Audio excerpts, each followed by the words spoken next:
The back seat. Check the back seat. All right, come here. Check the back seat. Gets in your head, right? Good. Because every year, dozens of children are forgotten in the backseat of a car by a parent or caregiver. All never thought it could happen to them. But with changes in routines, distractions, or a sleeping child, it can happen to anyone. Parked cars get hot, fast, and can be deadly. So get it in your head. Check the back seat. A message from NHTSA and the Ad Council.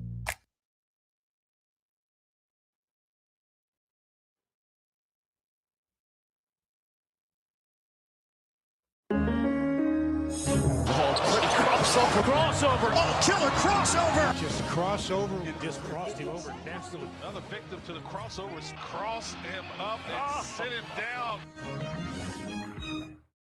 The crossover is powered by Everlevel Concrete Repair in Omaha at everlevelconcrete.com. Hey guys, how are we? Hello. Hello. Wow. What's up?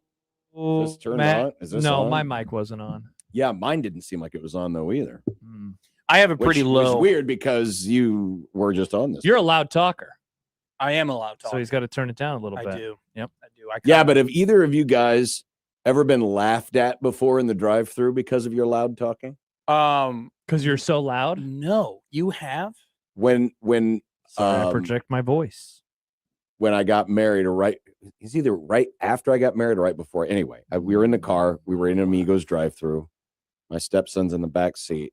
Yeah. And my wife's sitting next to me, and I order because I was the driver, and they start giggling Really? Screw them. because I was ordering in my radio voice. And I said, well, that's because you got to project. Yeah. Because these people can't hear you. It's a crappy little speaker. I used to work drive-through. I know. Well, And so I was trying to, and they were just like, you can just talk in a normal voice. I said, you got into an argument with them?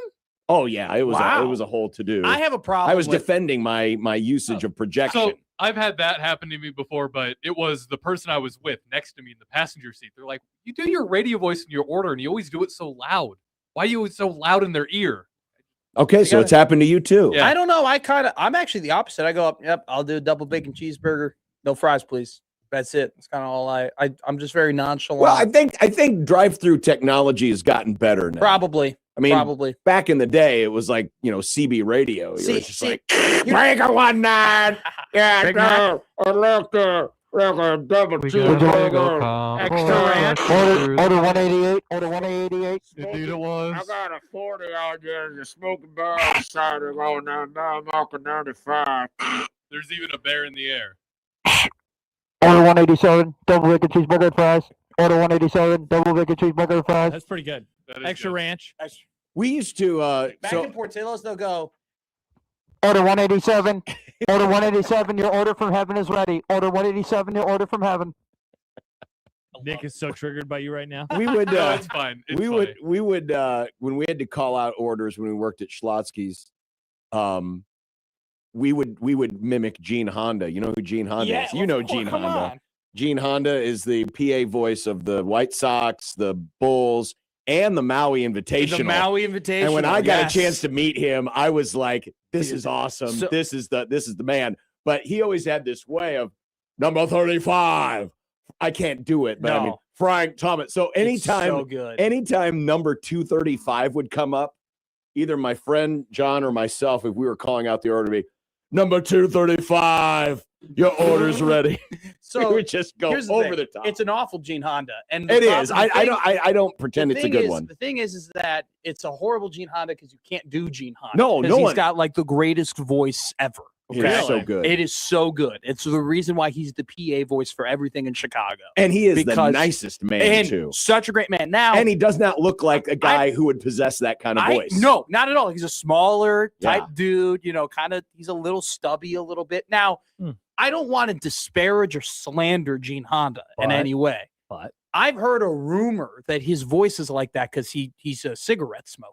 Well, that was always the old Well, adage sure, with that- radio you know, people. yeah. Smoke a lot of cigs. But I'll tell Probably. you we're not this right talking now. about Kurt. If that's what Gene's doing, don't stop now. Smoke 'em if because you it got 'em. works. It works. Sure. Now that is Don't stop smoking the thing that will kill you. Is that what you're saying to well, G? it's made his career. Okay. Well, he's probably stopped smoking I hope by so. now, Yeah, and so the it voice doesn't is the continue to ruin voice. it. Because he got just the right pitch, the right tenor, the right tempo. It's funny you say that, John. 2 years ago, I found out he did the Maui Invitational because I was watching just the Maui Invitational, and I heard like you can hear in the background his voice, and I texted somebody. I go, "Is Gene Honda doing the Maui?" Because you can. Does he do it every year? Yes. Yeah, because it's booming. He's got it's so good. And it's in a small, like almost high school gymnasium, so it really resonates. But remember when the Maui Invitational meant something? Yes, those remember days when are long we gone. were actually. I think I was going to say we you were at the like last one because the year after that was the Fire. You missed it, Matt Creighton played in that a couple years ago. Yeah, it was awesome. Oh, it was for great. us who had afternoon shows because we got off early. Oh, but that Arkansas game is one of my favorites of all the time. The NCAA tournament, baby. I don't got to work that day now. Come on, come on. That and the College World Series just became a party for Matt McMaster. Not this summer. Why? I mean, you'll still have to do show. Oh, because you don't have to do a morning I don't have to do a morning show, baby. I just show up to the baseball village, get my takes, eat my free Euros, drink my Miller Lights. Oh, God. That does sound like a great time. I won't be doing that this year, I don't think. I might be holding on to a baton. That'd be crazy. Give me the baton, folks. I'll hold on to it. Josh Peterson to steak night. Josh Peterson, like Aladdin. We've only done that one time. Yeah. And that was only because we didn't do it last year. What'd you do last year? You went somewhere. I heard about this. Well, okay. Now, Happer I think you might be confusing something. The Westwood crew goes out after the World Series. And that's probably because Connor was filling in for me, remember, because I couldn't, you didn't know what to do with your hands. I'm not a part of the Westwood crew. Yes. The one time that the 1620 crew when you made us do extra radio for no reason until 8 o'clock on we Sunday didn't make night. you do anything. You guys were all like, oh, we were laughing because we had a boss who was first World College World Series, so they were all like, just tell him to keep him on the air until 8 o'clock. We were laughing triggered. so hard. Schaefer was really triggered. We got out. Mike says Schaefer is screwed. We just made it out of a rain delay. Like was awesome. when that downpour came, that was the LSU UCLA game.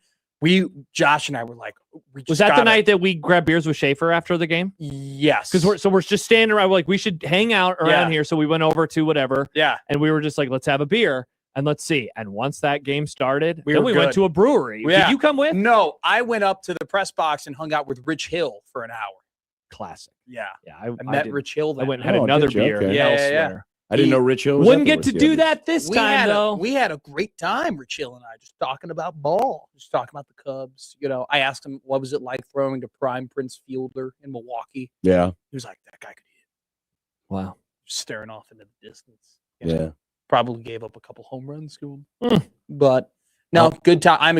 I'm more excited for the CW. The CWS, like last year, people claimed that like I was drunk during like the afternoon. You were just sleepy. I was I was in hysteria. Like I was running on fumes, Well, it's what like when I filled in with you at the end of last year and then I did the afternoon show. Yeah. It's like I'm fine, waking up. It's just the lull in between is what it gets you. It's terrible.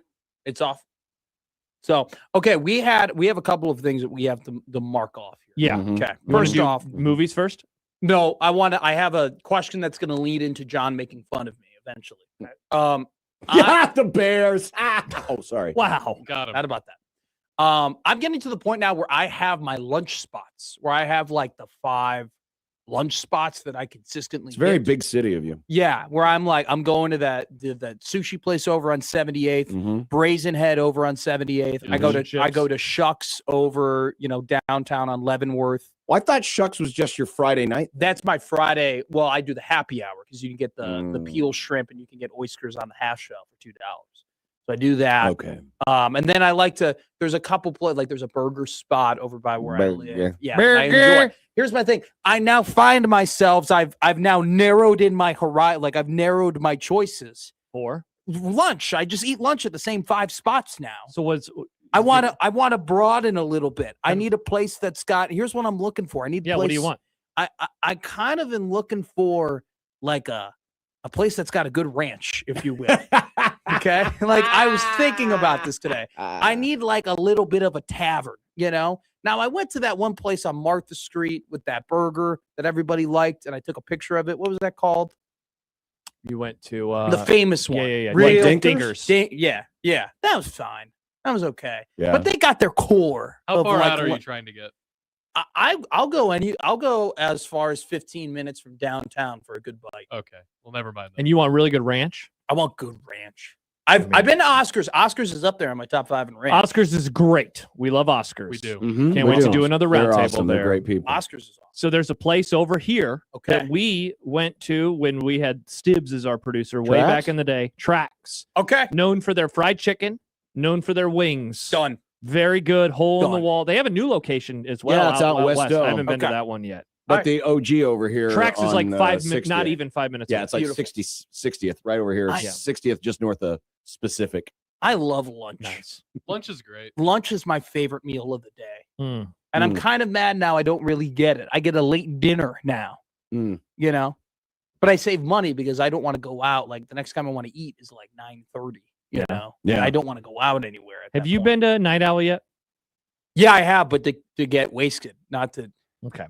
eat. Let's go grab dinner at Night Owl. I love Night Owl. I took Nick there when he was a young producer.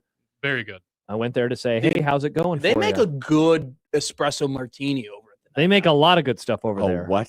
espresso martini. It's the thing all the white girls are drinking now. Oh, Yeah. my God. And I was trying to get with one, and so it was great. I was like, I'll get us espresso martinis. That sounds weird. Anyway. What do you mean? It Ryan sounds in weird. Delaware. Ryan in Delaware says a place that I think is way overrated. Oh, but You okay. might as well go try it. Stella's. Their onion rings are great. Their burger Have I? I might have- need to try Stella's. I It's might been have on my had list. Stella's, it was is good. mid. I think it's mid. Everyone always gets mad at me. I think it's mid as hell. It was good. A lot of bread, not a lot of burger. I've been told charred. Chard. Yeah. Yeah. Chard. Chard is pretty good. Where's Chard is good. There's one in Lincoln too at the mall. Okay. It's See, very the Closest good. one to Man. you is like 132nd of Pacific. That's out there. You want Yeah. like a diner vibe? Yeah, I love Joe's it. Cafe in Benson. Have you been there? No, I haven't. That place kicks it. I've been to Bailey's. Over by isn't that by Brother Sebastian's over there? That's really close actually to Chard. Okay, Yeah. so that's over in that. I would area. recommend Chard. Bailey's is a great Mother's Day Yeah. spot as long as you're okay with waiting 2 hours. I'm totally. I tried. Get the loaded fry. I tried eating at the Dirty Bird on Sunday, and The one at the Flatiron the, downtown. the one by the old market, by the Yeah, yeah. Orpheum. Yeah. That place is really good. It's super. So I The I fried walked in chicken there, place. and they're like, it's gonna be an hour and a half before you can eat here. Whoa. And it was because it was after church, so all the Understandable. Yeah, so they all went there, and then I walked by the Orpheum, and they were having a play. They're having a musical there, and I just walked into the Orpheum and I got a ticket. And I saw a musical.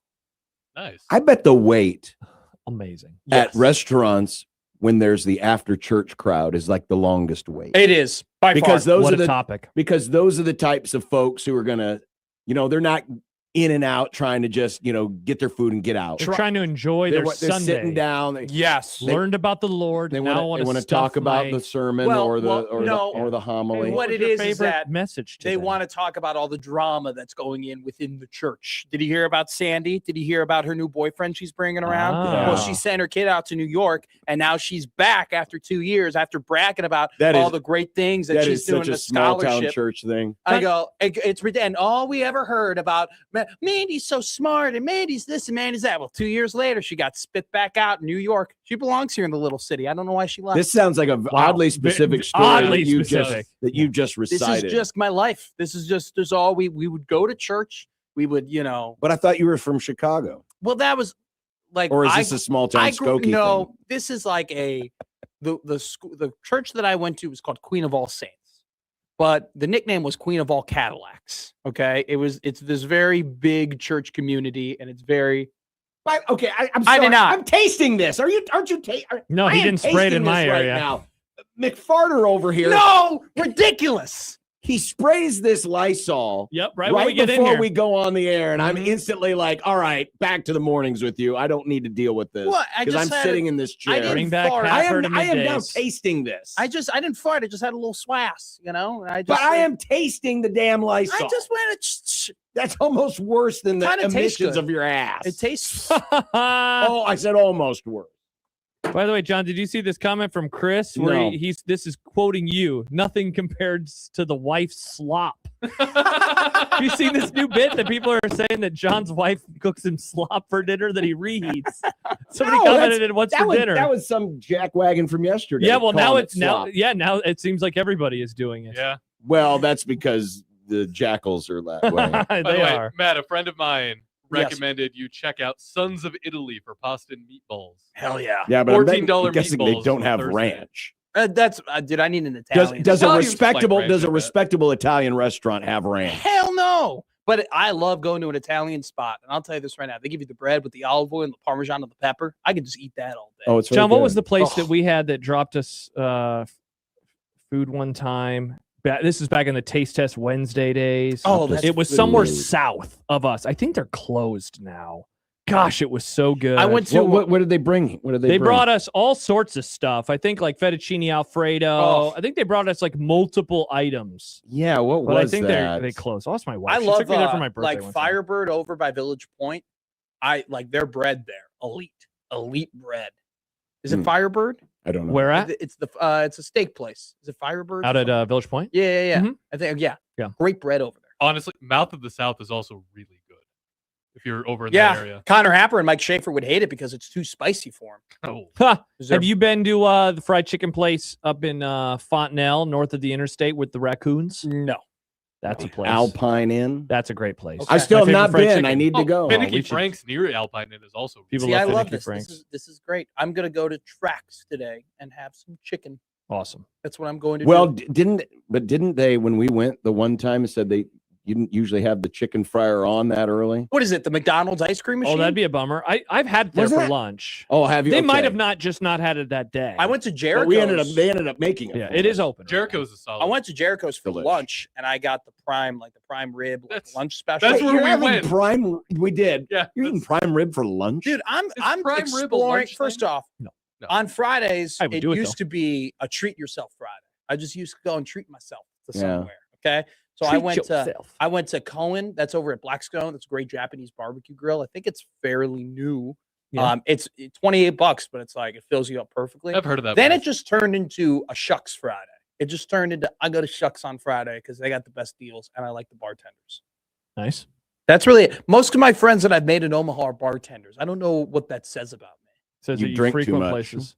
Well, I frequent a lot of places. Maybe not I drink too much. By the way, Ponca Hill's not Fontenelle. Thank you to a 402 texter. For Every that. time I go to a bar, it doesn't mean I drink.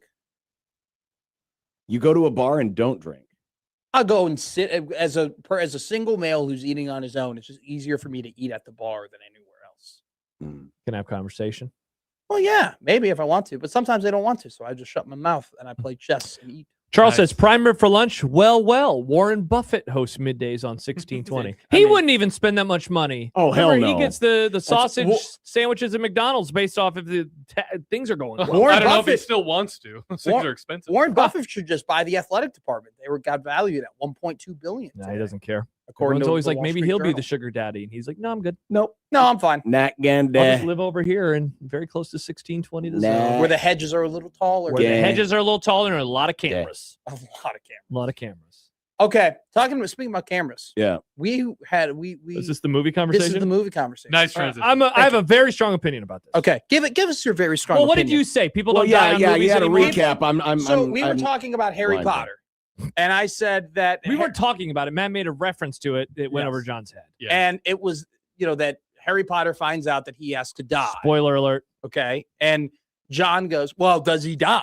And I go, "Yeah, he gets killed by Voldemort, but he comes back." But he comes back. And John goes, "That sucks. That's a horse crap decision." No, that was me, I thought, who said that. He said that Horse first, and then crap. I go, Oh. "Nobody dies anymore in Yeah. movies. To which I very much agreed. So here's They don't." here is the one that I always use as an example. In the last Star Wars movie, Oh God, are you a fan of these? Do you know where I'm going I with this? hate the last three. Okay. Star Wars. So Chewbacca, they kill Chewbacca. At least you think they do. Yeah, they give us the Yes. But then they idea. bring him back to life. And there need to be consequences in movies. And so, like at the end of, spoiler alert, for the end of the Marvel, the third phase or whatever, only one person died. Only one. Tony Stark. No. Yes. No. Of the big people. Black Widow. She died. okay. She's dead. Okay. And Black Widow. Gamora. Don't care. Other people But she need- came back. Women. And other people, yeah, Well, but not really. Though. yeah, but she Yes, did. she did. Because then they made a show. They made shows. And they made another movie of Guardians of the Galaxy, and Gamora was in the movie, But that played by wasn't Zoe that. Saldana. That wasn't that Gamora. Yeah, but it's still the case that a Gamora character exists And- within the Yeah, movie. Aaron The brings Black up Vision. the Black Widow movie takes place before. Don't care. You Infinity still War. basically brought him back. But here's the thing. So wait, I agree with Josh because it There's no does not consequences. matter that they're technically not the same. It's still the same actor. It's still the same character. With it's just they haven't experienced those same things. And now That Robert doesn't count. Downey is coming back again. Steve Rogers apparently died in Endgame, he's and he's coming coming back. back. He and didn't then, die. He just got old. Yeah, But then how he are was they, but supposed- now he's going to be young again. yes. So they You don't know that. Yes, we do. The He's in the trailer. trailer. The He's trailer came young. out. He's He's holding a young Captain baby. America. Yeah. What do you think's going to happen? And You then- think he's going to be old and come back as Captain America? Here's the thing: Loki died in the second Thor. He then got his own TV show after he died. Bingo. And they kept Be- bringing him back. Because what happened was they did a thing in Endgame where like it's a different Loki. That doesn't count.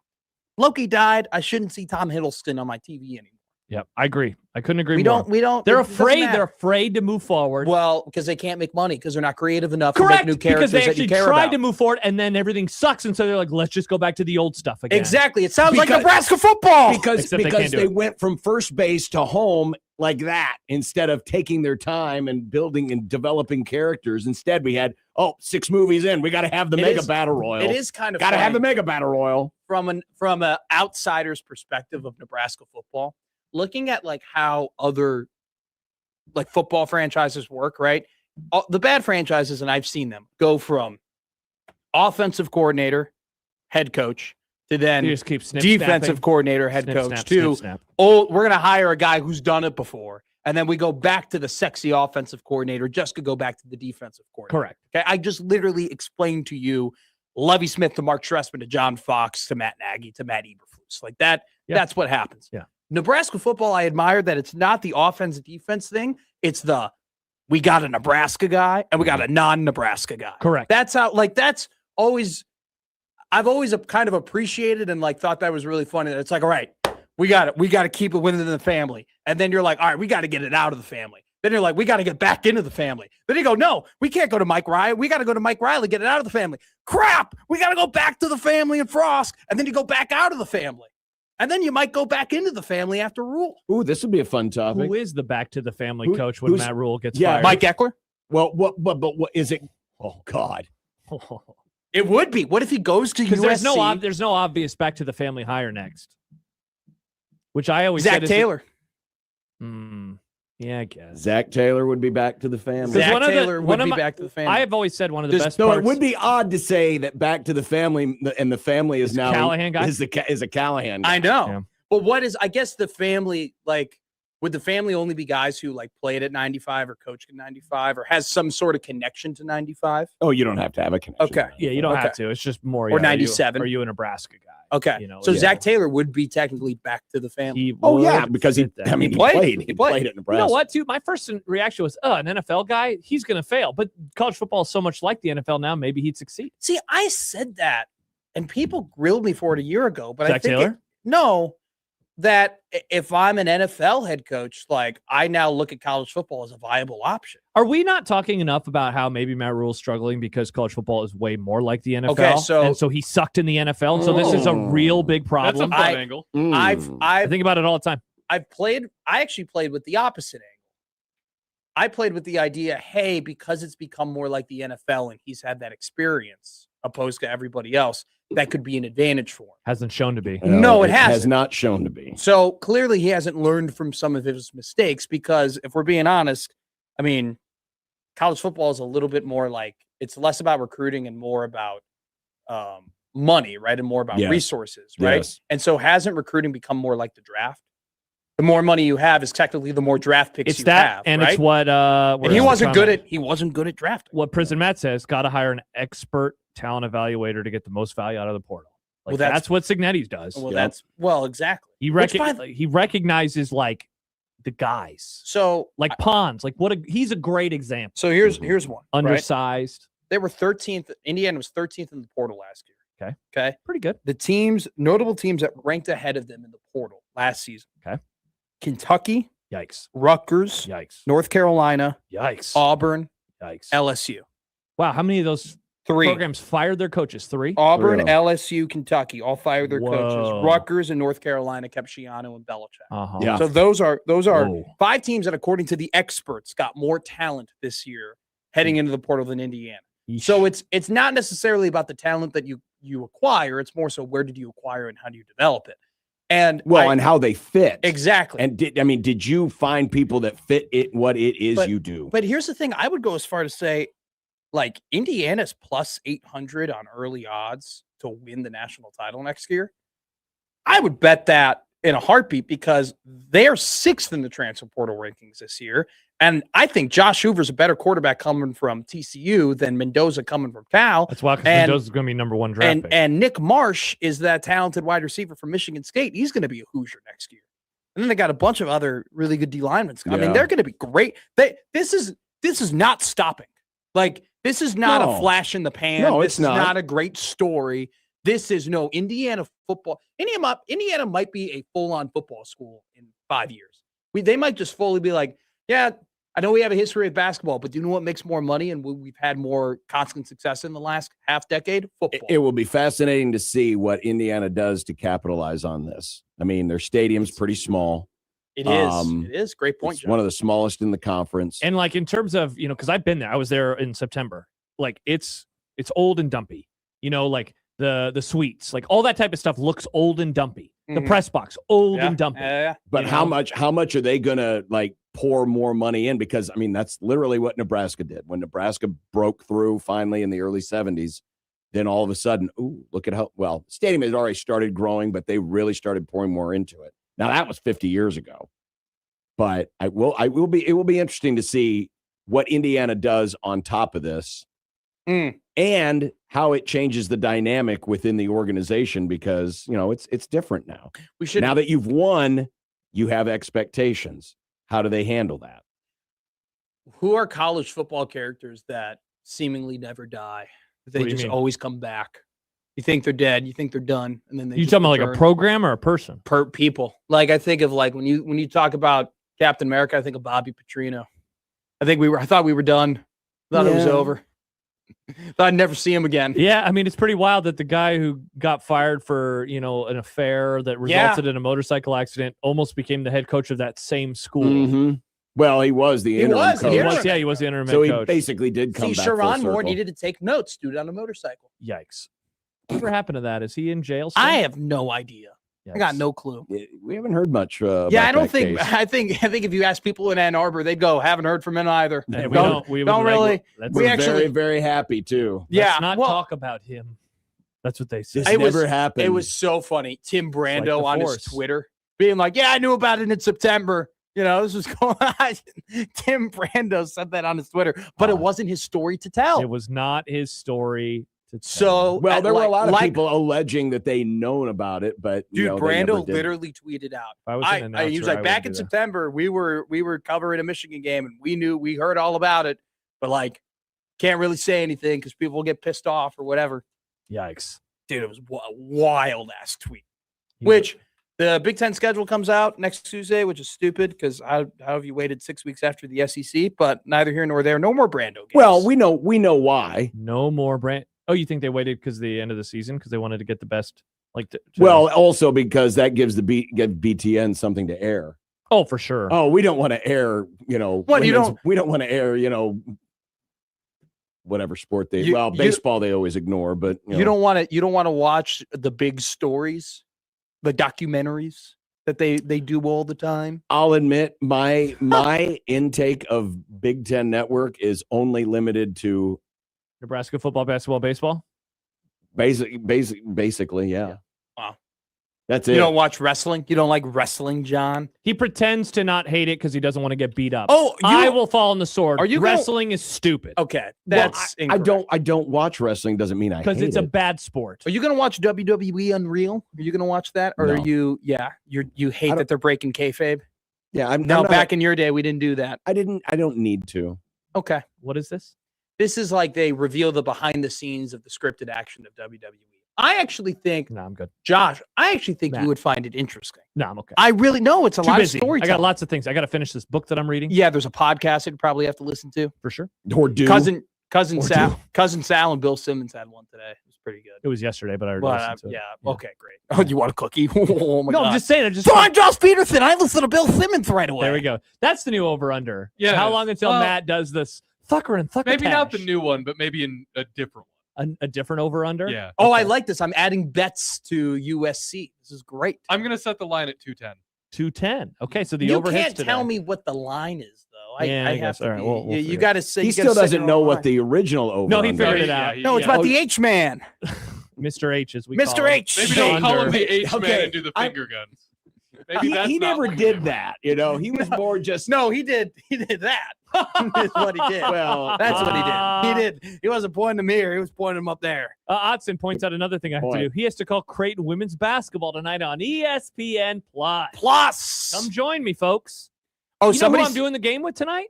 Connor Happer. Connor Happer. Hey, how do you feel about how I say Creighton? I mean, it's a little odd. But How? Okay, how am I supposed to say it? Creighton. Creighton. So I go Creighton. You're Yeah. That's better. Oh, that's There it is. better. That's way better. Wait. This is a You hundred. don't You said have it to- differently. You don't have to say You the said T. it. So here's the thing. Creighton. I used Creighton. to go. He I used to used say to go. Creighton. Very, very I- Brian Christopherson pilled. I go. gonna make the I same go. joke. I go. It's on I the T. used to go Creighton. There you go. That's That's it. not how you said it. You would say Creighton. You said Creighton. Creighton. That's wrong. You That's done not good. what I would say. I go Creighton. Wrong. Dude, I did Creighton. shows with you, and I'd say, why does he keep saying Creighton with a D? Yeah, I've heard. Okay, so I've here's heard the some thing. post game shows, and So it's like, now, so it's here's and the now you say Creighton. I'm making sure I hit my T's. All right. Now here's the thing. I have a lisp. Okay. And then on Yeah. top of that, I was born in Chicago. And then on top of that, A suburb. I played I played hockey. Okay. What does that have to What do is- with anything? Because we talked. you lost your teeth? Two touch tango top Bardowskis. All right. Hey, how you doing, hon? You're a rocket. I don't know You're what any of gorgeous. these words Okay. mean. So I've we- seen Letter Kenny. I kind of get this. we talk a little different on the ice. So when you combine having a lisp, having a terrible regional accent, and then being a also playing hockey man? playing a hockey man, you have a weird voice. And I Interesting. can't say my T's. okay. Creighton. That's That's way better. better. See, you're getting actually really good. This segment is making you way better. Somebody sent me a video. Brian emailed says me this a- guy really played hockey. Boom, roasted. He then said, "I never Wow. figured him to be an athlete." There are a lot of. I mean, There's there are a lot of dorks hockey who- players that aren't like. There's a lot of dorks who play hockey. I you wasn't guys gonna are the call- worst. I didn't Not call you a you. dork. He did. Is I was just by the way, implying by that the you way, don't have to be the pot calling 6'3", the 225 pot calling to the be a kettle hockey black over there. The dork calling the dork a dork. I know That's what like I'm your doing. favorite thing to say. That's your No, favorite he phrase. said it. Yeah, I started. Now he just glommed onto me. Yeah, I just glom onto people. Apparently, I Mr. just steal everybody's takes. You're a glommer. Glom boy. I steal everybody's takes, and then when I steal their takes, they tell me I have bad takes. And I'm like, well, maybe you're an idiot. Mm. Mm. Man, every time we get it, I know we got to go, but every time we get an email from Keith, man, I'm always just like, is something Oh happening? no. Oh, you have Keith Mann PTSD. Oh, I always am like, who got fired? PTS Keith. I mean, we're still waiting on the Eckler stuff, right? Have we missed that? I missed that today? Well, according to you, somebody's in his office. oh yeah, I did say that yesterday. Yes, He you did. did. John goes. Josh Peterson said that. That's a circle all the way back to the beginning of the show. By the way, I'm still tasting that damn Lysol. Yeah. Thanks. Oh, because it's on your cup. Maybe that's what's going on. No, Thanks. I sprayed it before you put your cup down. Yeah, he did. Okay. But I don't know where. I mean, it's just, and this is my muff. So I'm just swassing it today. I'm sorry. By the way, Happens. one more thing: the Italian restaurant that I was talking about, John, La Sol Mio. But oh, they that are, was from La Somio? Yeah, they're gone. They closed. I do So- remember them closing. But Yeah. God La damn. Sol Mio, that place. Now I want to rocked. fast forward to Friday. There you go. Why do you want to fast forward to Friday? Because he wants clams or whatever. No, well, Clams. I already know what I'm going to get. I'm going to get oysters and shrimp, and then they have a $10 crab cake. I'm going to get that. A $10 crab cake? It's a big crab cake. Oh, it's a big How crab. big? That's a big crab cake. Yeah, but how thick is it? Okay, you're doing it. Wait, okay. All you have to do Just is do do the this. 2-finger thing. You don't have to. Yeah, he did. You don't have three to put fingers. 3 It's fingers not a there. glass of bourbon. Look, I'm crushing your head right now. Small little pea head, with all your bad Rams takes. Just if I keep crushing, What, I'll like- probably like- get something like- intelligent like out of your 20 mouth. is greater than 17? Yeah, I know. That's the crossover. Like 3 turnovers is bad. Powered by Everlevel Concrete Repair in Omaha. everloveofconcrete.com. Good to see you, Matt. Go enjoy USC's your, next. Go enjoy your prime rib lunch. No, the chicken that tracks. Oh, you're going to chicken. Okay. Man, I'm jealous. It's Enjoy. good. It's very good. Mm-hmm. It's good, but it's actually At least you don't have the taste of Lysol ringing in your mouth. Yeah, better than the taste of my ass. Where's that? We'll be back. And on that note, 1620 The Zone.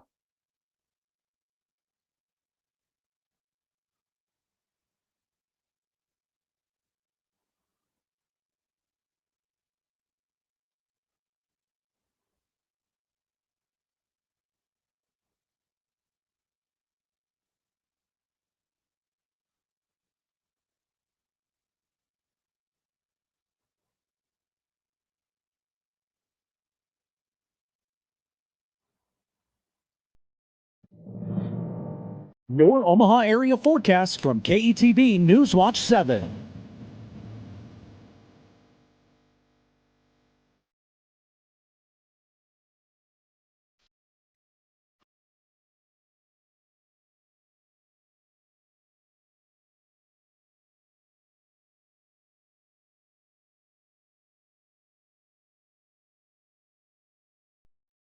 At Remodel Nebraska, we've been told that we're pretty good at what we do. But don't believe me, believe the customers. After we gave a down payment to a sunroom company, they flat out dropped the ball. We contacted Remodel Nebraska. We met with Jack and we told him what we had been through. And he told us that he would work hard to earn our trust. So we decided to take him at his word. And we have to admit, Jack and the crew, they all did a great job. Go to remodel-ne.com and schedule a free estimate.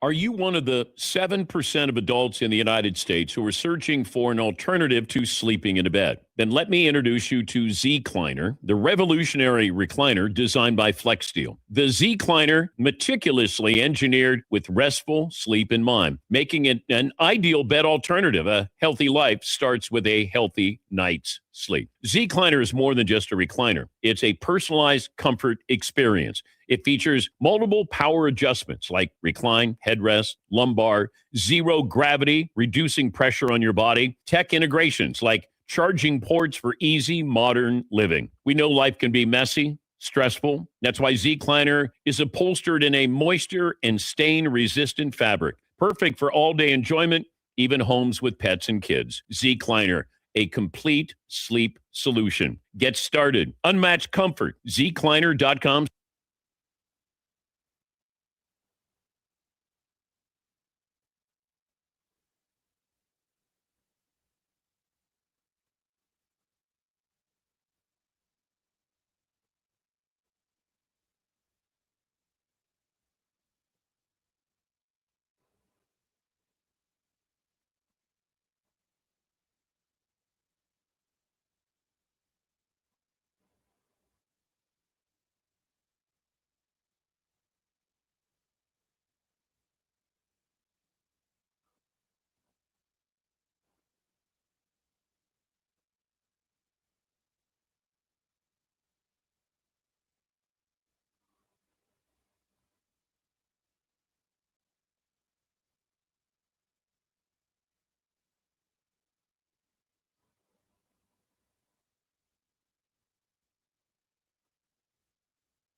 KOCN.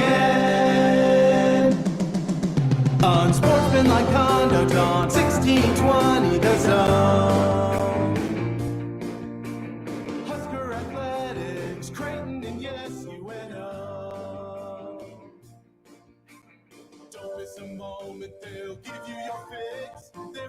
every day from 2 until 6. Spend your afternoons with John, Josh, and Nick.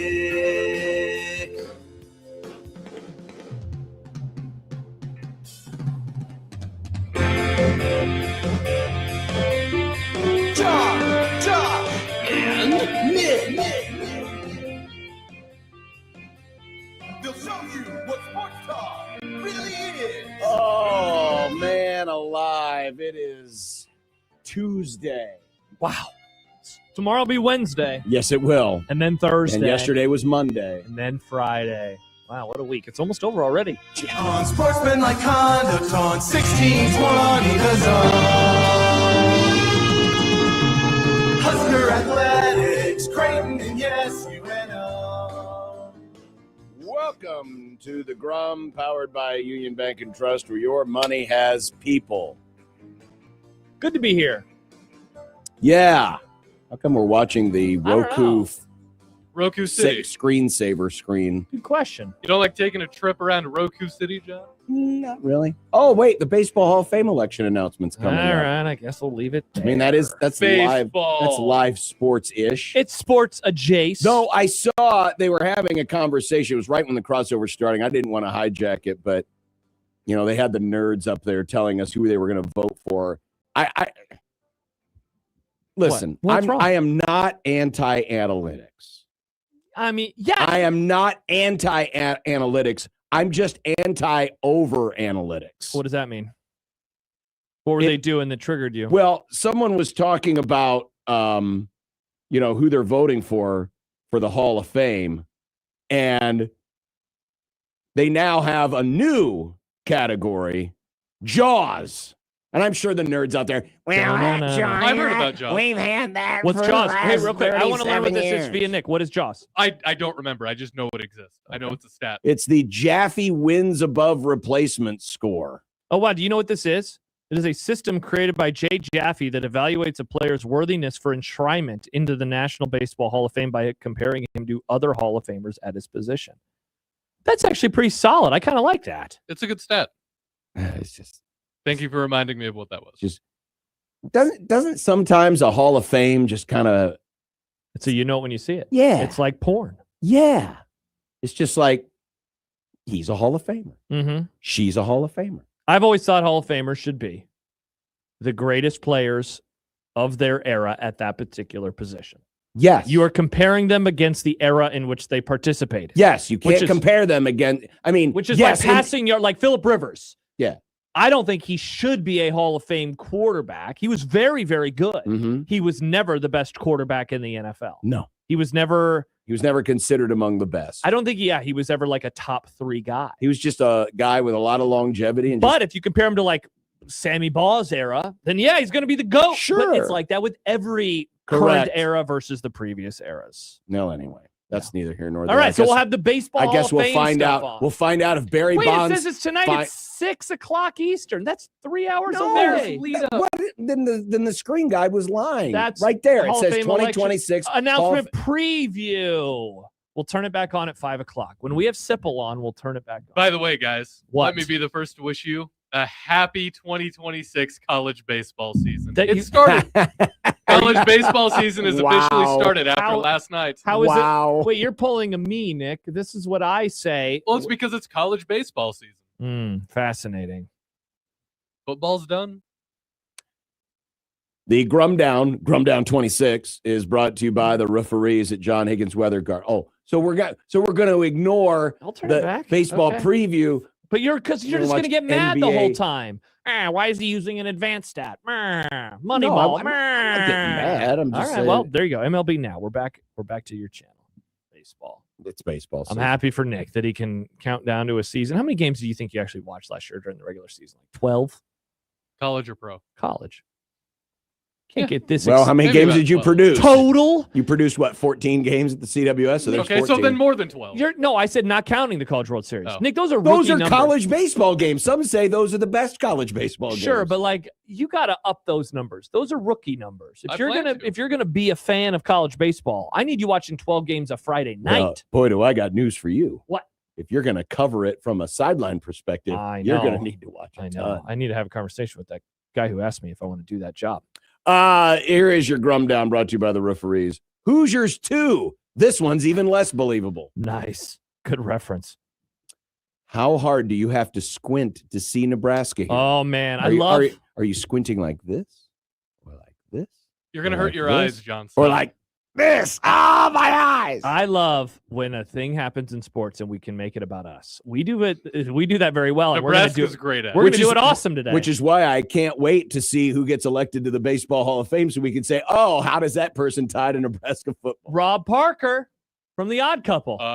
Yeah, we will do that. We'll make the Baseball Hall of Fame today about Nebraska football. I have no doubts about that. Yeah. Can it be as simple as, I don't want you coaching our linebackers? Oh, I know who that's about. Michael Bruntz. Awesome. Husker247.com. He tweeted about Husker baseball. I mean, yay, I love it. And I can't wait to give you a sideline report about it. Steve Sipple of Husker Online will be along in the happy hour. Hey, honey, we need more sunscreen this year.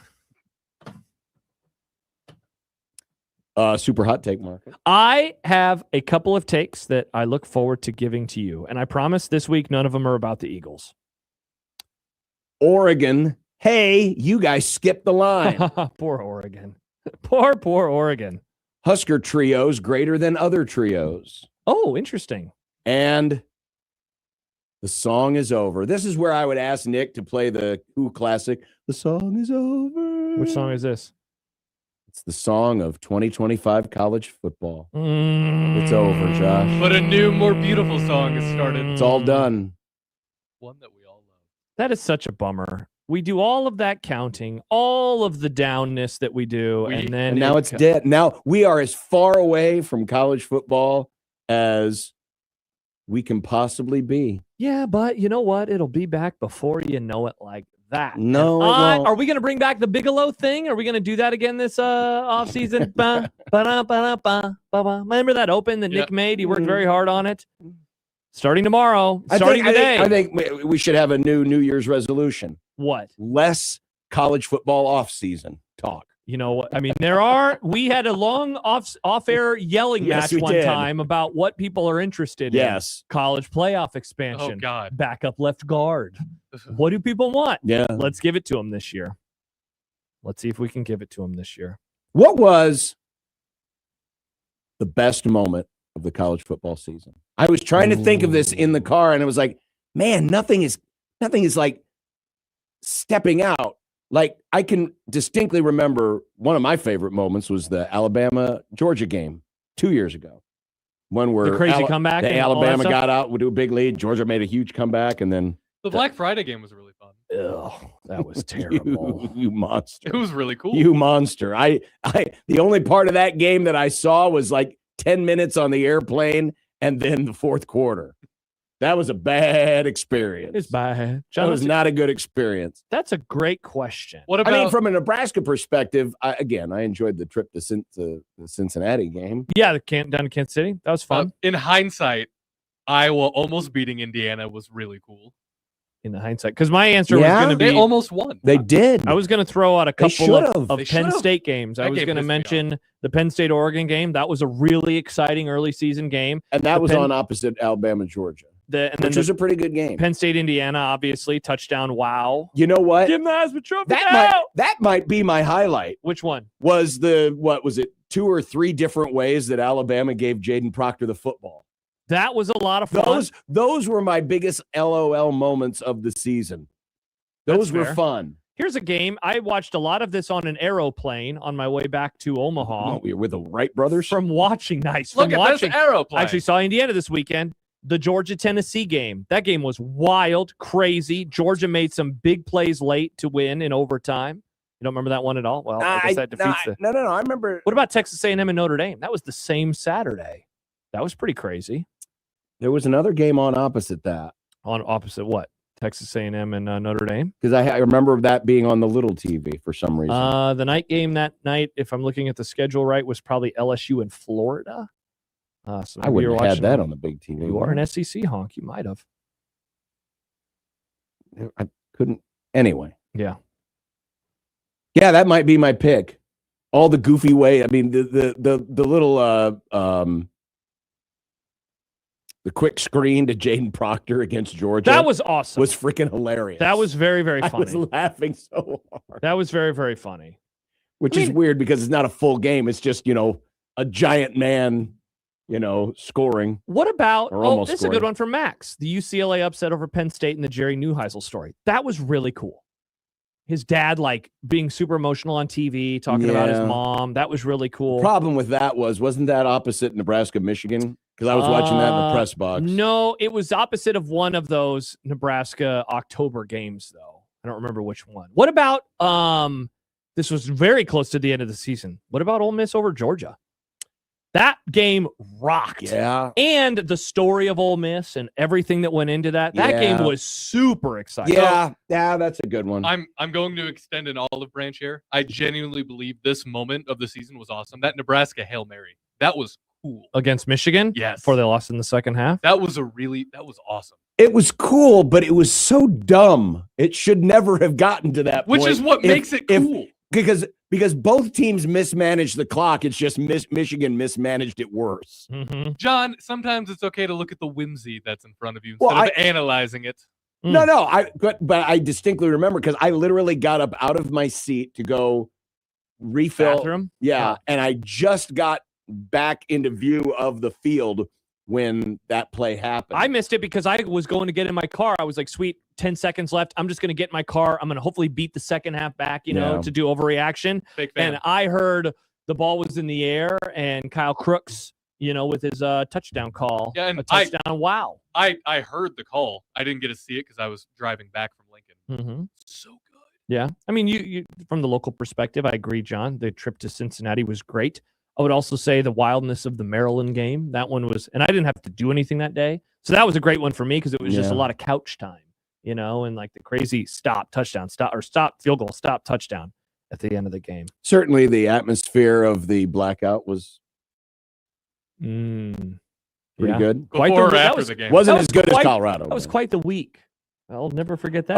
Oh, yeah. Well, That's a memorable. Can that be your favorite moment? Memorable, definitely not. Most stressful moment. I mean, sadly, the moment of the year that's probably going to resonate with me most, again, was trying not to be spoiled of the Minnesota result, only to be spoiled by the Minnesota result, Yes, and then getting to my car and opening my phone and going, what the?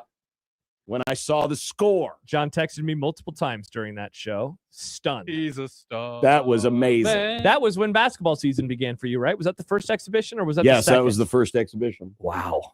Yep, that was interesting. Oh boy. Ooh, Austin says, hate watching Florida State all year was great. Yeah, the Florida State win over Bama, which ended up not mattering at all in a way that we thought. It didn't. It didn't propel Florida State. They sucked. And Alabama still made the playoff. Yeah. I mean, I guess the only takeaway from that was, wow, Bama can't run the ball and they can't stop the run, which did matter eventually. It just didn't matter a whole lot for them in the regular season. Well, it's over now. That's why it's time to start counting down to 2026. It'll be here like that. After the College World Series. Well, I mean, that is when we usually start. Wait, if I'm not doing those shows, how will people know that college football season is almost here? They need me, John. Somehow I think they'll be fine. Okay. Maybe the fact that you won't be there reminding them all of the time will make them appreciate where they are in the moment. Yeah. And their lives aren't going unorthodox or unusually fast. Josh. And thus time's not flying by and they're able to enjoy life a little bit more instead of always looking forward. Oh, I can't wait for the 2032 college football season. Maybe, Ooh, Josh, you need to stop and hear the pings. Absolutely not. Wow, 2032, I'll be 44 that season. Wow, almost as old as you. 402-951-1620, Prairie Flower Casino Zone hotline. Awesome. We have a poll question for you. That's what you were reacting to off the air earlier, wasn't it? Yes. John went, oh. We have a poll question for you on the Twitter hotline. The Twitter feed, John. The Twitter feed. Should we start giving it fun names like we used to do when we like what if you got it the Lysol Twitter hotline? The Lysol Twitter hotline. You're going to need some Lysol after I tell you what this poll is telling you. Or if Matt comes over to your house. That, and there's also the Equitable Bank Zone inbox at Equitable. We take banking personally and answer the phone on the first ring. John emails in. Thank God for old man Doug. Yeah, to the aforementioned Equitable Bank inbox. We can definitely go with less or even no talk from Rule during the offseason. Cancel house rules. I saw a post on. Is he still doing that? Well, I don't think he's had a new episode in a while. Oh, interesting. Very fascinating. Now, there was a post on the Scrolls about the podcast today that was titled House Drools. Got him. Indeed. All right. Well, last night was quite the spectacle, quite the game. And I was almost right. I thought about that, Nick, like the entire second half, because it was a 10-score game when the fourth quarter started. So it was a 2-score game, and Miami certainly had a chance to win. I was standing up in the last 5 minutes of that game. You were standing up? Yeah. Just to be right. It wasn't even like an actual bet. Are you It was sure in you weren't just anticipation like... of being right. I needed it. Oh, really? Yeah, Nice. I wanted to be right so bad. Awesome. Wow. That's incredible. I mean, you still got the point because they covered. Yeah, I like lording it over Josh sometimes when I know more about college football than he does. Sorry, Nick. Didn't happen. Beck threw the only interception, didn't he? He did. Yep. I thought about that Right this at the morning. damn end. Like the third to last play of the whole God game. dang The it. second that happened, I I'm was like, almost right. Block punt for a touchdown. Uh-huh. I got a lot of props from last night's game. I think I ended up nailing a lot of them. This is garbage. Let's go, baby. Let's This go. is such a bad I did not sport. get the. So glad it's gone for a long you time. jerk. You jerk. 16-20 the zone.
Hey folks, is your concrete in need of repair? Kent Pavelka here to talk about your local concrete experts and a best of Omaha winner, Everlevel Concrete Repair. They can completely restore and repair your concrete at a fraction of the price compared to replacement and offer long-term transferable warranties. I'm so glad I chose Everlevel for my driveway. There's a reason they're a best of Omaha winner. Give them a call for your free inspection. That's Everlevel, Everlevel, Everlevel. Try saying that 3 times fast.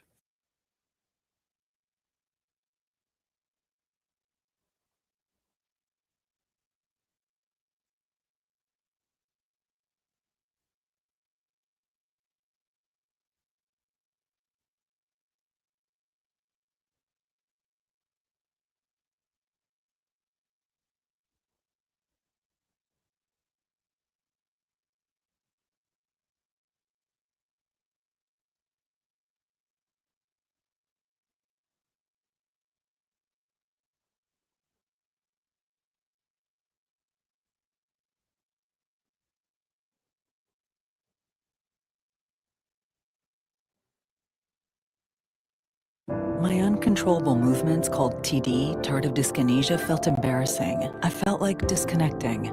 I asked my doctor about treating my TD and learned about Ingrezza, valbenazine capsules, a prescription medicine clinically proven for reducing TD in adults. That's always 1 capsule, once daily, and number 1 prescribed. People taking Ingrezza can stay on most mental health meds. Ingrezza can cause depression, suicidal thoughts, or actions in patients with Huntington's disease. Call your doctor if you become depressed, have sudden behavior or mood changes, or suicidal thoughts. Don't take Ingrezza if allergic. Serious side effects may include allergic reactions like sudden, potentially fatal swelling and hives, sleepiness, the most common side effect, and heart rhythm problems. Know how Ingrezza affects you before operating a car or dangerous machinery. Report fever, stiff muscles, or problems thinking, as these might be life-threatening. Shaking, stiffness, drooling, and trouble with moving or balance may occur. Take control by asking your doctor about Ingrezza. Learn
How'd predictions go last night?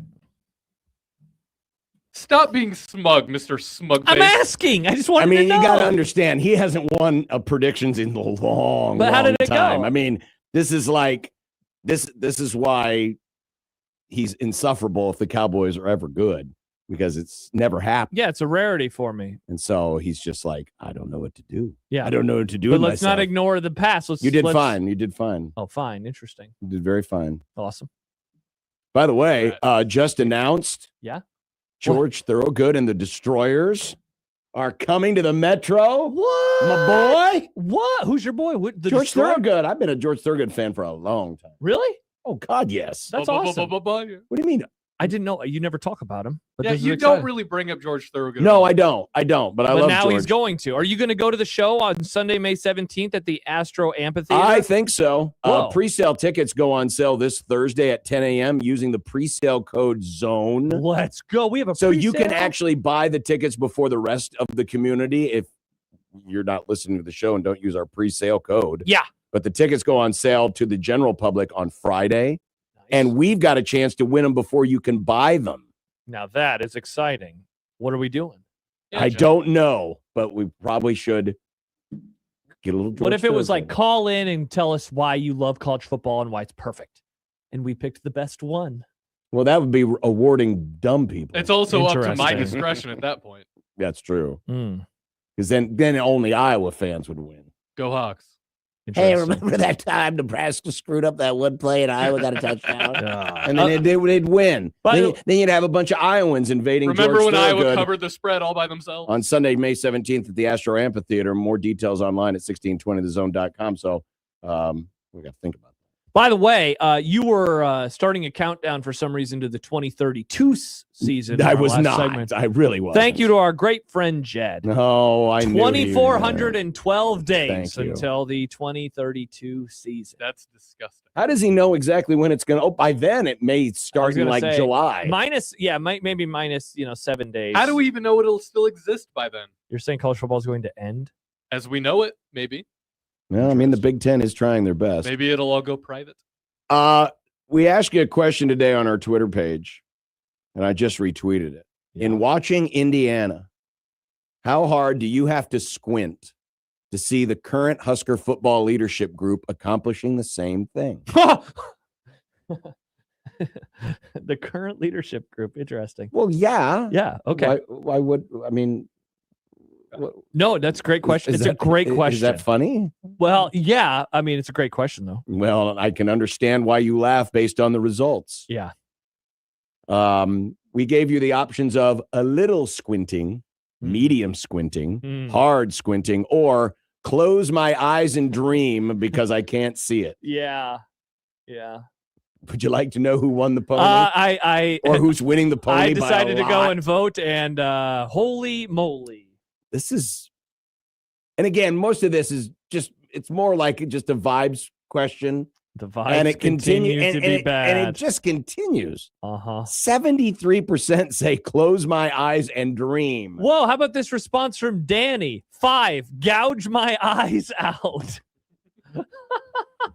19% say hard squinting, 7% say medium squinting, 0.8%. I don't know if we have ever done a poll where one of the options got less than 1%, but only 0.8% of those of you who have voted voted the most optimistic option, a little squinting. Yikes. Unreal. Yeah. Wow. Unreal. I mean, I thought there'd be at least a few quasi-pied-eyed optimists out there. I mean, think they believe in the current head coach. Indiana Yep. won a national championship. Imagine But they the have a good coach. the absurdity of saying that 2 years ago. Absurdity. And yet it has happened. Mm-hmm. It has happened. Now, I will say this. I woke up this morning and things didn't feel all that different. Well, the sun did rise, and it was still cold. Yes. In January in Omaha and Lincoln, Nebraska. I mean, the question is, does it make you think this leadership can do it or that the program in general can do it? Because there's a difference between Kurt Signetti and Matt Rule. Yes. There's a difference between his coaching staff and Nebraska's coaching staff. Though, what I have found very, not illuminating, but I like that people pointed out is, I heard this on the morning show today, was he brought all of his JMU guys with him. And if a coach does that here, they're bringing their buddies along, Matt Rule's bringing his buddies from the small school, so he did it, but he was able to do it in the cover of darkness in a way, because he's not doing it in Lincoln, Nebraska. And that certainly is part of the big picture question that can be asked. In terms of the differences between why was A. Cignetti, because again, go back 2 years ago. 2 years ago, Matt Rule had his resume and Curt Cignetti had his resume. And if you sat them down side by side and you asked people from around the sport, which of these coaches do you think has a better chance? Forget about where they were working. Yeah. Just the raw resume. Just look at the resume. Given an equal opportunity, which of these coaches would have the better chance of succeeding?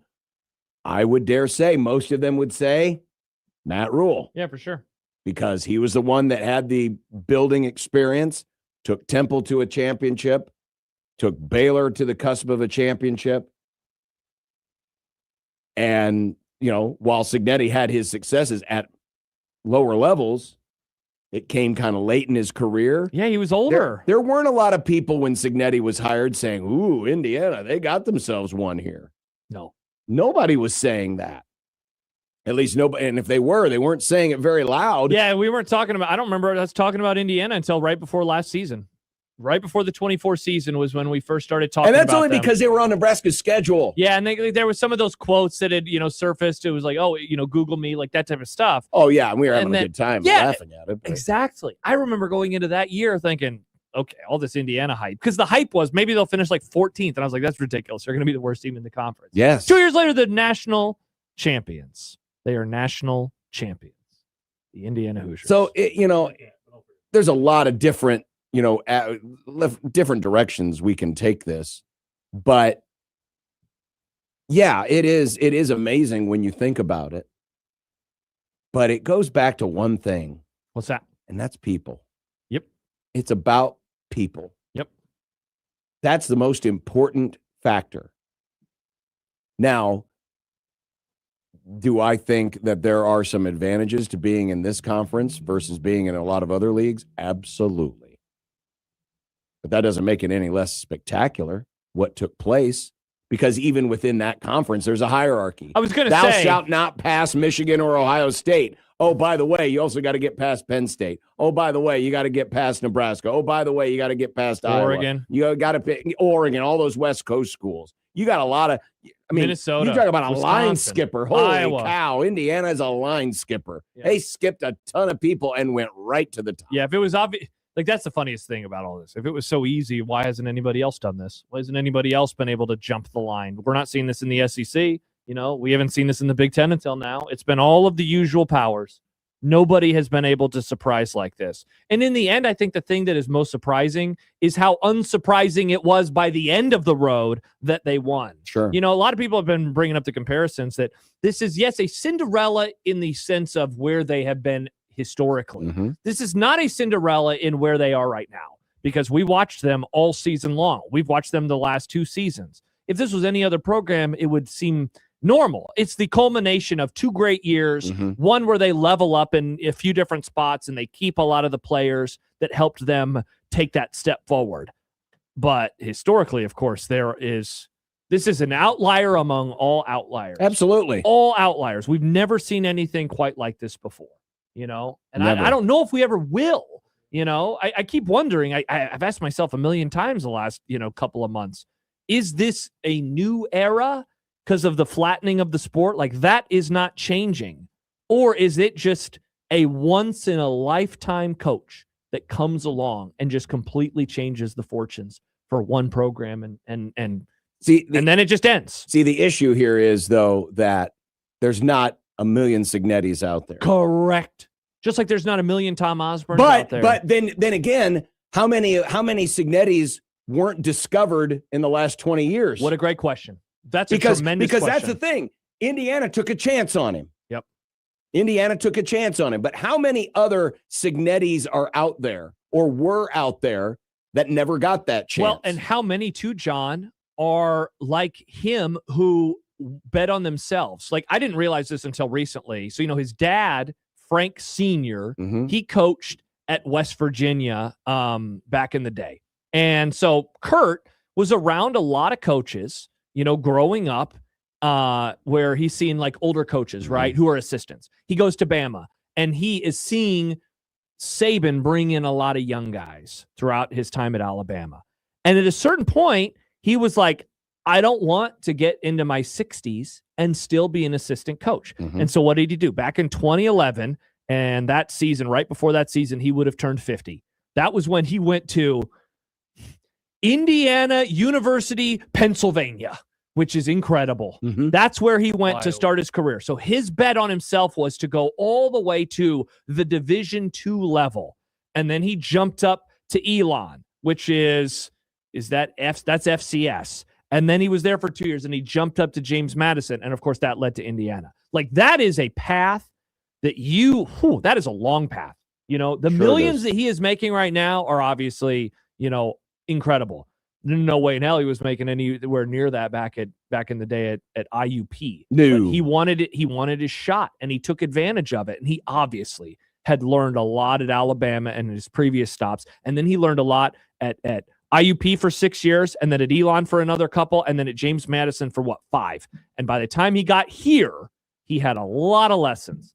But think of all of the things that had to go right to get to this exact moment. He had a lot of lessons, but then he was walking in. I mean, it's a huge step. It's a massive step. It's a huge step to come up to this level. It'd be one thing if he came up to the FBS level and let's say he had, gotten to a playoff at James Madison.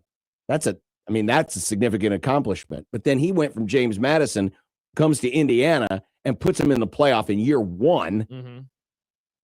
And then dominates the playoff for the most part in year 2 and goes undefeated. So think about it. His first year coaching in college football as a head coach is 2011. That's the year Nebraska joins the Big Ten Conference. How many times over the last 16 years have we lamented, the Nebraska coaches, they don't understand what it's like to coach in the Big Ten, to recruit in the Big Ten. Meanwhile, this guy comes from James Madison, and he has lost in conference play one time.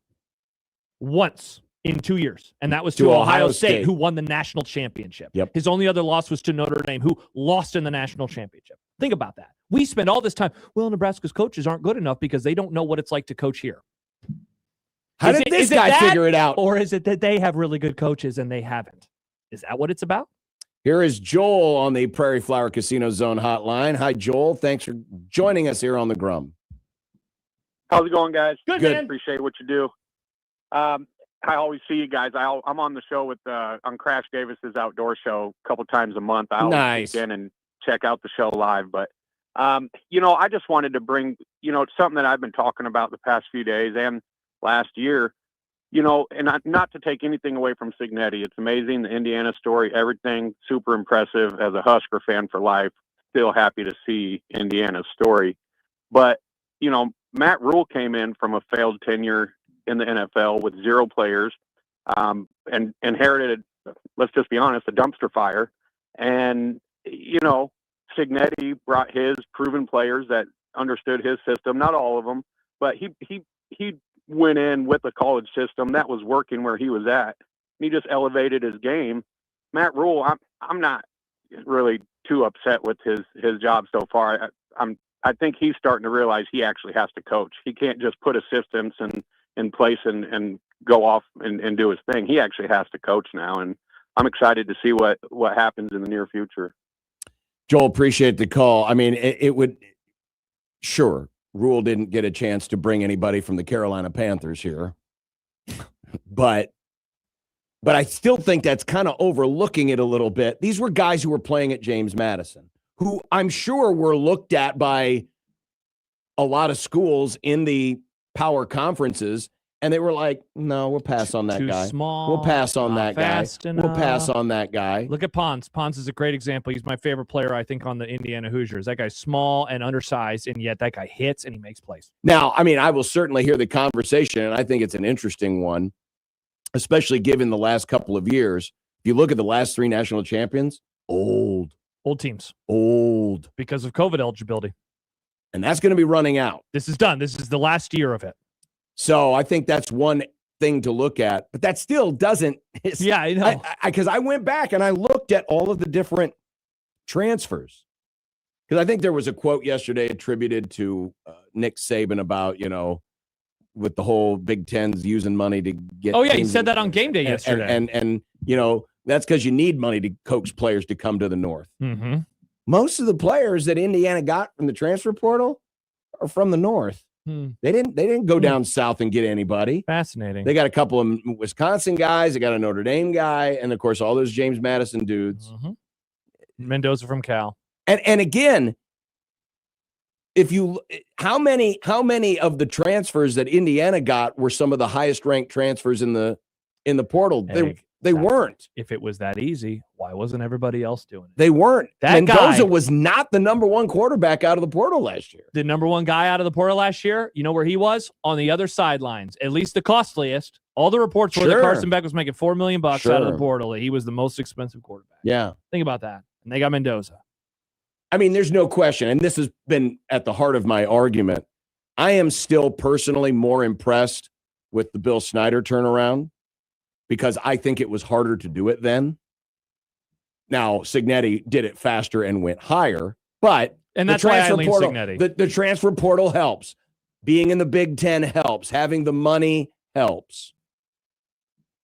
But still, I'm only comparing those 2 circumstances. But when you look at today, everybody's playing by the same rules. Correct. Yes, Beringer fan just brought up. Everyone has COVID exceptions. Everybody's roster is old. Everybody can get players out of the portal. Everybody can bring guys up from the G5. Everybody could do this. Yeah. So it's like the argument of comparing Hall of Famers. You can't compare, the great players of today to yesterday because the stats are different and the game was played differently. But compared it to the people of today, I mean, Cignetti's a rock star. Yeah. Just an absolute rock star. Who came from nowhere. And that's also, we haven't even mentioned the fact that for the longest time, you had to win a championship in like these parameters of you have to have this type of talent level. You have to do all of those things. And that mold has been completely broken. It's been completely shattered, the idea of what it takes to win a national championship. I mean, think about it. We used to have Dave Bartu on as a weekly guest. This Indiana team would not fall into that box of what a team needed to be. No. I thought that was like a things of the past, like what Nebraska was able to do in the 90s and before that, when college football was built in a specific way. It's not built that way anymore. Or maybe he is building it in a way that is, again, not replicable elsewhere. Jesse is up next. Hi, Jesse. Thanks for waiting. You're in the zone. Yeah, guys. First of all, I apologize. A little under the weather, so if I'm hoarse. Don't worry about it. But I don't think this is the last we're going to see of teams doing this. And I think you're kind of seeing it with the playoff teams and the teams that were on the bubble in the playoffs. Your Texas Tech, Oregon has become a perennial contender. So what? And it's a study that takes longer than a 2-minute phone call. I'm just laying this out here. But I think if people take a step back and look at not just the money, but your possible pool of money. So we look at the crowds in these Indiana games, and what did we see? Just red everywhere. Mm-hmm. And then we find out, which most of us didn't know, let's be honest, they have the largest alumni. Yeah, I had no idea until a couple weeks ago. Exactly. 800,000. So then, yep, you take a step back, and now you look around the landscape of college football. Who else has just been kind of dormant, right, with no excitement, but a giant fan base sitting on a pile of money? And you look at their graduates, and you look at how much expendable income do their graduates have versus maybe an SEC graduate. Look around and look at some of those schools, like your BYUs, your Texas Techs, and one that's way down the road. If you look up how much money they got, Liberty, who already made a BCS bowl a couple of years ago. There's a lot of teams out there that are just kind of floating around that if they just get that one final Cignetti puzzle in place that awakens that pool of money, then you're going to see these things happen more often. Thank you, Jesse. Jesse, that's an interesting point. Here's the top 10 largest alumni associations. Open. Yep. Indiana's number 1, over 800,000. Mm-hmm. Penn State number 2, also over 800,000. Michigan around 700,000. UCLA 670,000. Ohio State, 600,000. Texas, 600,000. By the way, real quick, that was all Big Ten teams in the top 5, right? Well, no, Texas is in there. No, in the top 5. Texas is yeah, 6. in the top 5. Yeah. Wow. Do you know who number 7 is? I have the same website open. It's Purdue. It's Purdue. Yeah, another Big Ten team. That's wild. A&M, 8. Berkeley, 9. Michigan State, 10. What's that, 7 Big Ten teams, a couple SEC teams? I mean, that certainly is one way to grow the donor base, or just to grow the donor dollars, is to have the donors. Yeah. You know, because Nebraska's living alumni is very small, right? What is Nebraska living alumni? Because, I mean, when I was there, I think it was I can only count 2 officially. According to a 2021 census from the university, it was over 200,000. So think of that. That's a fourth of the size of Indiana. And that is crazy. I mean, that's the deal. A lot of these Big Ten universities are huge when it comes to their enrollment. Yeah. Bigger than a lot of SEC schools, bigger than a lot of schools. Yeah, their period. undergrad's just massive. Yeah, they're huge universities. And that's part of, I mean, that is certainly It's part such of it. a too. sneaky part of this whole It equation. is that you we've know? never thought of before. Yeah, just like how many, because we're always like, do you have in your state Fortune 500 companies, right? Like, do you have money? Not do you have people? You know, and Indiana has people. As Jesse said it, I think all of us have come to learn that. I did not know until whenever the first story was published within the last month. Hey, did you know that they're the largest living alumni? I was like, wait, what? So was Indiana a sleeping giant this whole time? Okay, so I had a conversation. Which makes no sense, because why weren't they good for the last 100 years? I had a conversation with somebody who is really tied in with the Indiana program and athletic department last summer. And this person said kind of a lot of what you've heard in recent weeks, and that is that the president was like, this is what we need to do. Otherwise, we could get left behind with whatever comes to sports. Whatever Tony Petitti does to destroy us. Correct. With football. And so they were like, we have to get better at football. And this person told me that last year it was like such an energizer to the entire fan base, because it was like, whoa, you can do this. And this is what football makes you feel. I mean, like, because if you've been a fan of a football program or a basketball program, it's just different. It's a different level of enjoyment or whatever. And that it just opened up an entire new part of the fan base. And now I think a lot of those people are way willing to go all in on something like that. It's crazy. And I've talked about it on here before. I heard that their roster costs $28 million this year, which is a lot, but it's not number one. No. You know, it's not the most money that anyone is spending in college football. They got a guy who can evaluate talent, and it's just incredible at that. And they're spending their money the best. They're spending their money wisely. Like a great coach, like they just have all the stuff, you know. The thing is, it could be replicable. You just got to have a diabolical head coach.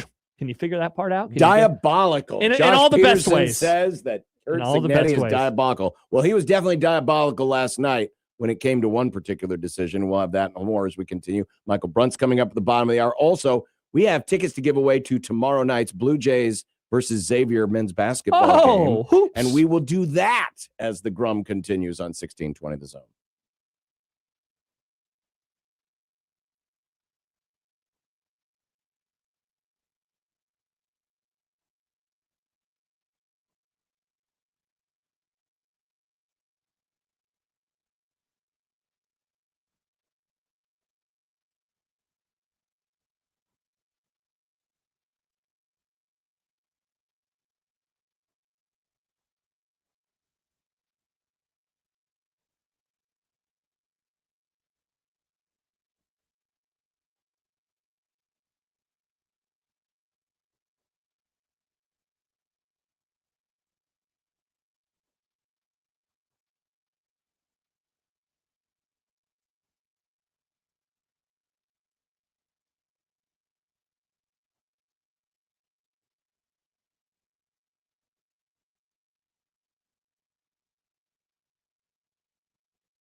Well, last night, the signature moment of the national championship game was the decision with the Hoosiers up 3 midway through the fourth quarter. You got a 4th and, what was it, 5 from around the 12-yard line. Yep. And Curt Cignetti sends the field goal unit out on the field and then thinks better of it. Uses a timeout. Second timeout. A second timeout. And on the same drive, it led to this. This is what we've got for you. You're going to hear is this is from Indiana's social media department, video department.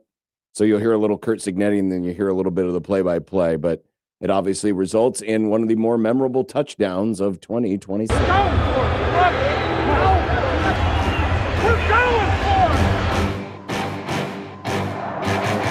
He's going to take off and run, Mendoza, and he ties for the end zone. Does he get it in? Touchdown! He's his way first and goal, diving toward the end zone. Touchdown! Fernando Mendoza runs the football and scores. That's where he won the Heisman Trophy.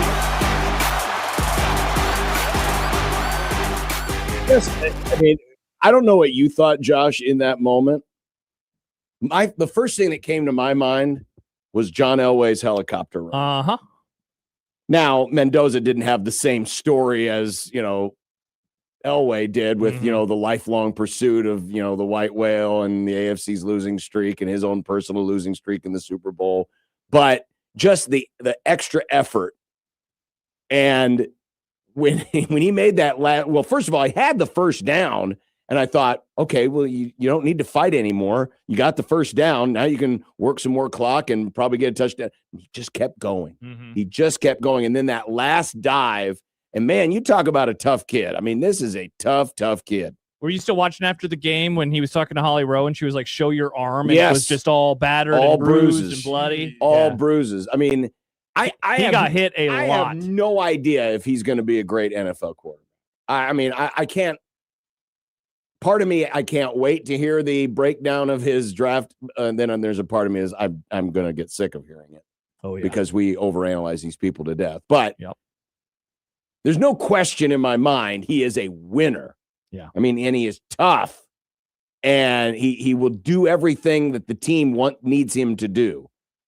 That was as tough a run as you're going to see. And when he took that final shot, as he's leaning into the end zone, I thought, man, how is he going to get up? He popped right back up. And yeah, you asked me earlier, what are the memorable games, memorable stories from this season? Certainly, when you think of a play, this is going to be the one that is going to pop up first, I imagine, in a lot of people's minds. To get that and to do it after they had already gone for it on fourth down earlier in the drive, after a timeout, and then to take the timeout again when it seemed like they're going to kick the field goal to go up by 6 and to run that play. I'd been waiting for the draw all game long because they had done a running back handoff all game long. And you knew eventually, or just a drop back, they hadn't done one yet. And I heard this morning, the Miami players, it sounds like, I don't remember which edge rusher, did not get the call in correctly. But he thought it was coming. And so I think it's the linebacker is like trying to tell him, and there's miscommunication. And so they don't run the play properly on defense. And that's why on that side of the line, there was as much room as there was for Mendoza. Right. But you're right. And Indiana blocked it differently than, because that's what Cignetti explained. It was a newer version of the play. A newer version of the same play, or a differently blocked version of the same play. So it was just a little bit of this and a little bit of that. But he picks up the first down and then the extra effort as he's spinning around and then the final dive into the end zone.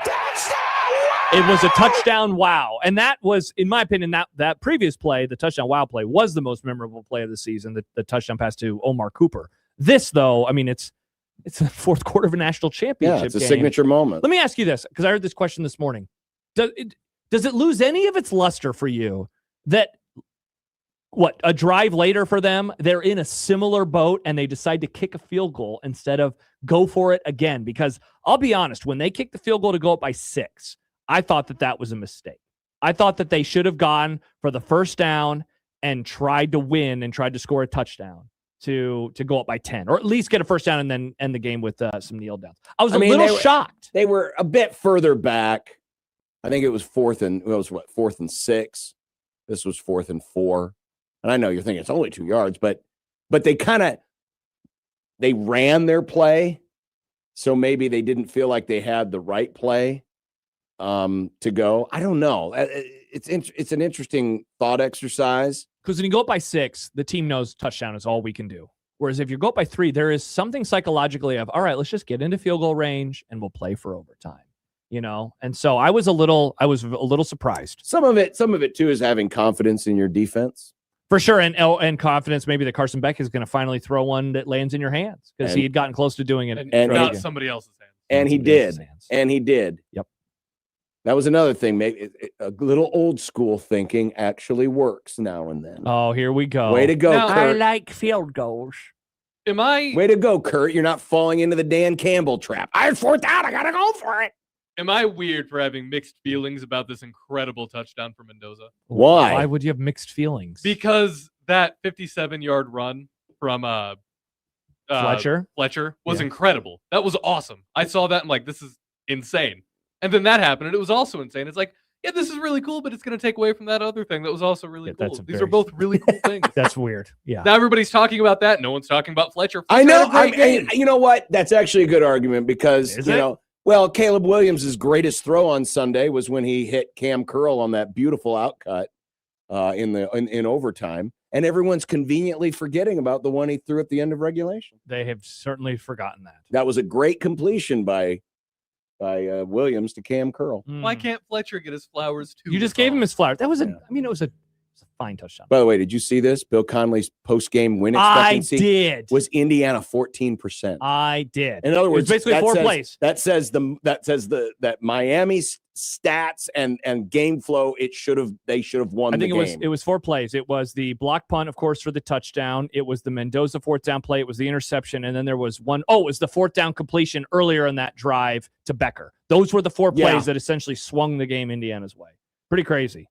It really looked like it was turning Miami's way, and then it didn't. Coming up next, Michael Brunts will join us. But first, a reminder, John and Josh here for Underdog. Man, you still have time to play Underdog. In fact, you can always play Underdog because you can play it with a lot of different sports. We've had some fun with the NBA with it. And, of course, we're going to be coming up on baseball season. There's hockey as well, but still got NFL playoff games.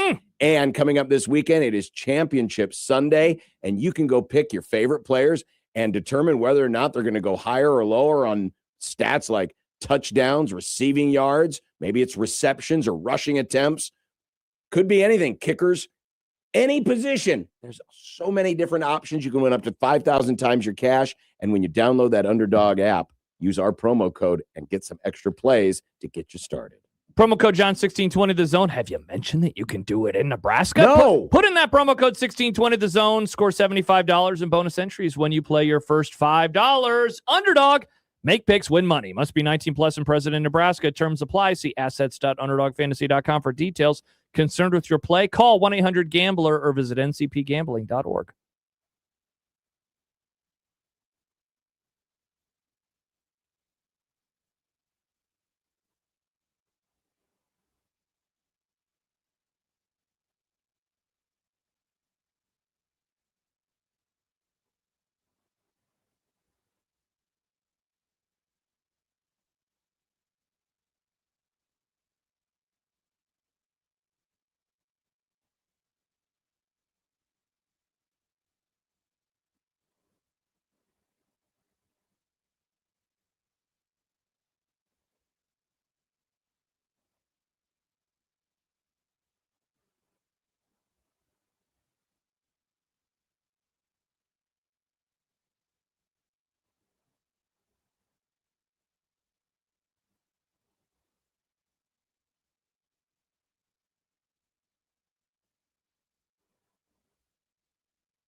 Here's a story of a man named Brunsey who covers Husker sports, boys and girls, like football and basketball, even weightlifting, like front squats and curls. Then one day, good old Brunsey called a talk show, and acting on what they thought was a hunch, John and Josh wanted to start a family. And now we get to talk to Michael Brunts. It's Michael Brunts. Michael Brunts. Now we get to talk to Michael Brunts. We are 1 week closer to the most anticipated Super Bowl matchup in history. Are we? Matthew Stafford and Jarrett Stidham. Ha! Rams, Broncos in beautiful Santa Clara, California. Hello, Brunson. Brunson, is this true? That's true. I just hope Stidham can make it to the Super Bowl healthy. Otherwise, I don't know where we go from there. Yeah, who's your third stringer? Is it DiNucci? Is that how you say it? Ben DiNucci, formerly of the Dallas Cowboys. He invented the upside down hats. Oh, did he? Yep, he's the guy who did that. Oh, well.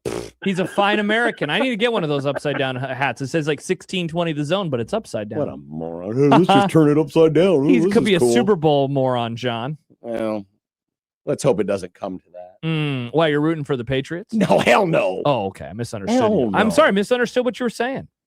Hell no. No, wait, Bruns, it's Sam Ellinger, according to our lads. Ellinger, and then DiNucci's the third. Okay. He's like the icky. He should not get anywhere near the field if things go to plan. Man, they should have called Jake Plummer. Mm-hmm. Should have called a plumber. I mean, Noodle Arm Peyton Manning wouldn't be any worse now than he was the last time the Bucs were in the Super Bowl. That's true. All he did was have to hand the ball off a few times and let Von Miller do his worst. Yeah. That's the recipe here. Yeah. That's what we're trying to do. But as I told you, John, you saved some family strife in my my family tree by beating the Bears. So thank you. You are more than welcome. Yeah, it could have been really harsh if you would have had to deal with Bears and Broncos. Well, gosh, Bruns, I mean, Stibbs, he filled in on Friday, and he was telling us, he wanted that. His dad is a diehard Bears fan. By the way, I got a couple videos of Papa Stibbs yet again. His reactions to good plays are hilarious. But he wanted that. I said, Stibbs, this is going to tear your family apart. What are you talking about, man? The sudden cheering for the Bears on social media with him, it was a bit whiplashy. I was wondering if he gotten hacked or something, but no. I guess whatever he's got to do, that's fine. Yep, he can have two NFL teams. Yep. Bruns, I'm curious. We put out a poll question earlier today, but when you watch Indiana and what they have done, how hard do you have to squint to see this leadership group at Nebraska accomplishing something similar? Well, I mean, we're already kind of past the completely emulated. Right. Yeah. I guess when I say something similar, winning the national championship, forget about, doing it in 2 years. No, I mean, you got to squint. I don't know what your range was. I mean, it's small, not like medium, large, and close your eyes and dream. That's staring at the sun kind of a thing. Yeah. No. I mean, I think there's a lot of work there. You got to squint pretty hard right now. And I mean, you as good as Indiana was with a Heisman quarterback, and having a great offense. I think where Nebraska still has a ton of work to do is on the lines. I think Indiana probably doesn't get the credit they deserve for the defense that they had.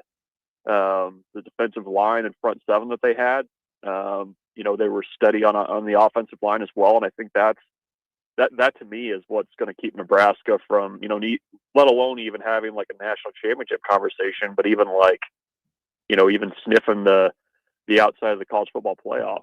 So I feels like you got to squint a fair amount, to see that. And I don't know. I mean, the things that Indiana didn't do, they didn't turn the ball over. They played with abandon on special teams. Made winning plays. I mean, I think it's kind of tough to square that with kind of what you saw from Nebraska down the stretch in November. So I think there's a lot of work left to do there. I mean, I think you got to squint a fair amount. Brunts, you mentioned special teams. I wanted to ask you about Mike Eckler because, for now, it seems he still is legally the special teams coordinator for Nebraska. There has not been an update publicly from anybody beyond Matt Rule talking about him in the past tense.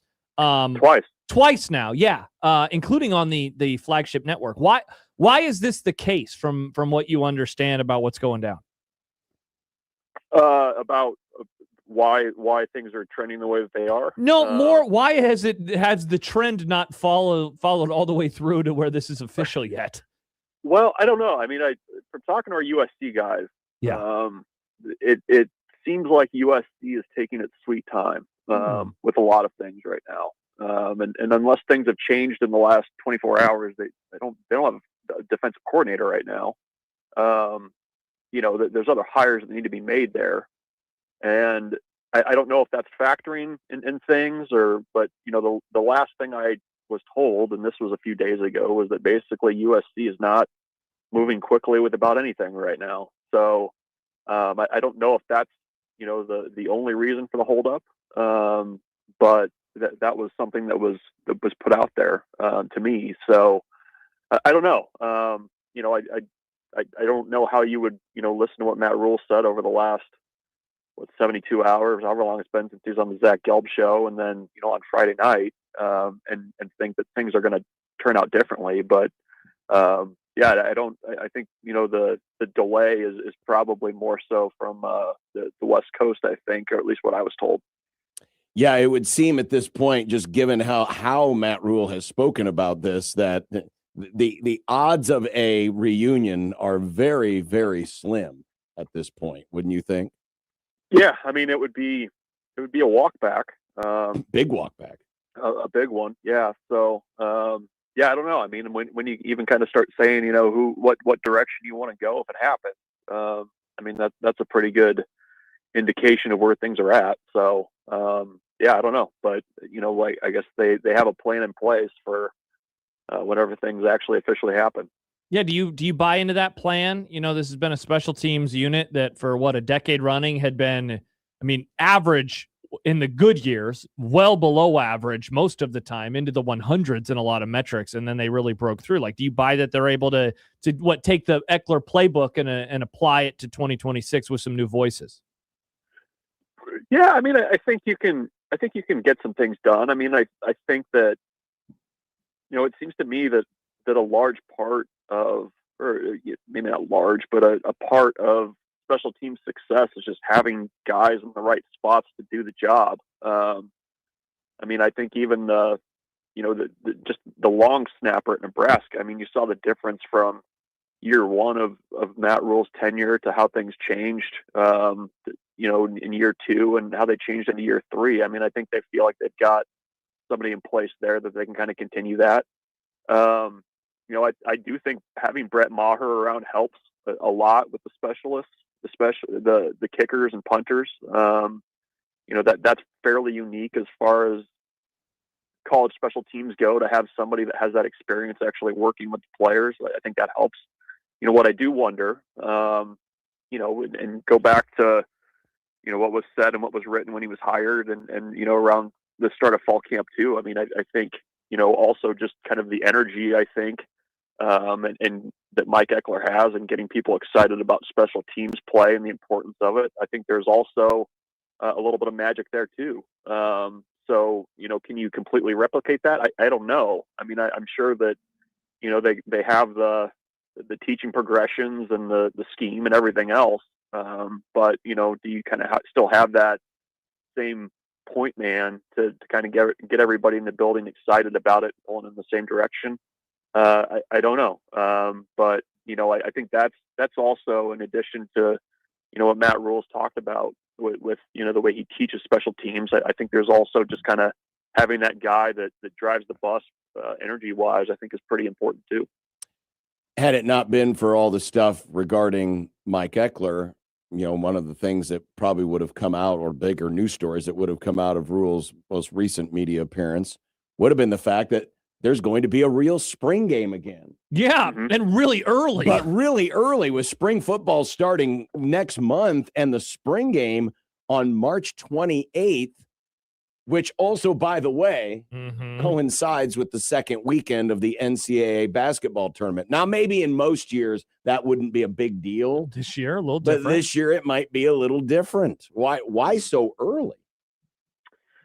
Yeah, I mean, from their point of view, they want to just get onto the football, and I guess Belichick it and move on to the football. So I think that's part of it. I mean, BC and I were talking about this today. Like, I do wonder if, you basically have two new quarterbacks in the building. I don't know if that's one reason why you also want to kind of move that direction, was just get to work, and kind of break up the drudgery of the off season a little bit during the winter. It does buy you a little bit of time if you have any injuries during spring to maybe get guys back. But I don't know. I mean, it's a different approach for sure. And certainly Nebraska basketball's run this year maybe complicates that a little bit. I mean, more importantly, too, they also are missing Masters weekend with the spring game, which is also very important. Oh, yes. Good call, Bruns. But no, I mean, it's different. I mean, I forget when it was that Matt Rule kind of said, we're going to take a look at everything and how they approach things. And, the timing of spring and how they do workouts and everything, I think was kind of, one big piece of it that they were looking at, because I mean, he even, had said, do you even go to more of like an NFL offseason type OTA type setup versus more of a traditional spring practice. But I guess we're getting spring ball in about a month here, and we'll see how this one goes. Bruns, I'm going to throw Nick a bone. He said that you were tweeting about baseball. Baseball. Today. Speaking of things that are going to be starting in February, even though it's way too cold. What's there to know on January 20th about Husker baseball? Well, a lot. Okay. Yeah, I mean, they got going last week. You've got the longer run time in kind of the build up to the regular season than you used to give pitchers more time to get their arms warmed up. Yeah, get the arms warmed up when it's 40 degrees. Yeah, Nebraska baseball was outside, hit balls into the sky without the roof, and I don't know. It's going to be an interesting group. I think they feel like they've added more pop in the lineup. I think they've got Mountain Dew. Probably two set for sure weekend starters with potentially a third. But I mean, it's again, a lot of moving pieces, new faces, that kind of stuff that they've got to get in and get acclimated. But I think there's a little bit of confidence over there that they can be a little bit more dynamic offensively than maybe what they were a year ago, which, I mean, that's not a high bar, but I think they did add some good bats to the lineup. Yeah, was Dan Holgerson their offensive coordinator too last year? Wow. Got him. Really? Goodness. The negativity. No wonder the vibes are bad. Because of me? All the negativity coming out of your pie hole. Well, it's not going to stop. All right, Brunsey. Well, good luck this weekend. I am rooting for the Broncos. This will be the last weekend I root for the Broncos, and as long as my Rams win. Now, if they don't, I will definitely be rooting for the Broncos. I will definitely be rooting for the Broncos against the Seattle Seahawks. I don't want to get too far ahead, but if it should happen that both of our teams are still playing after this weekend, my only wish, and I only have one, is that they'll both wear throwback uniforms. That's all I want. That's a great idea.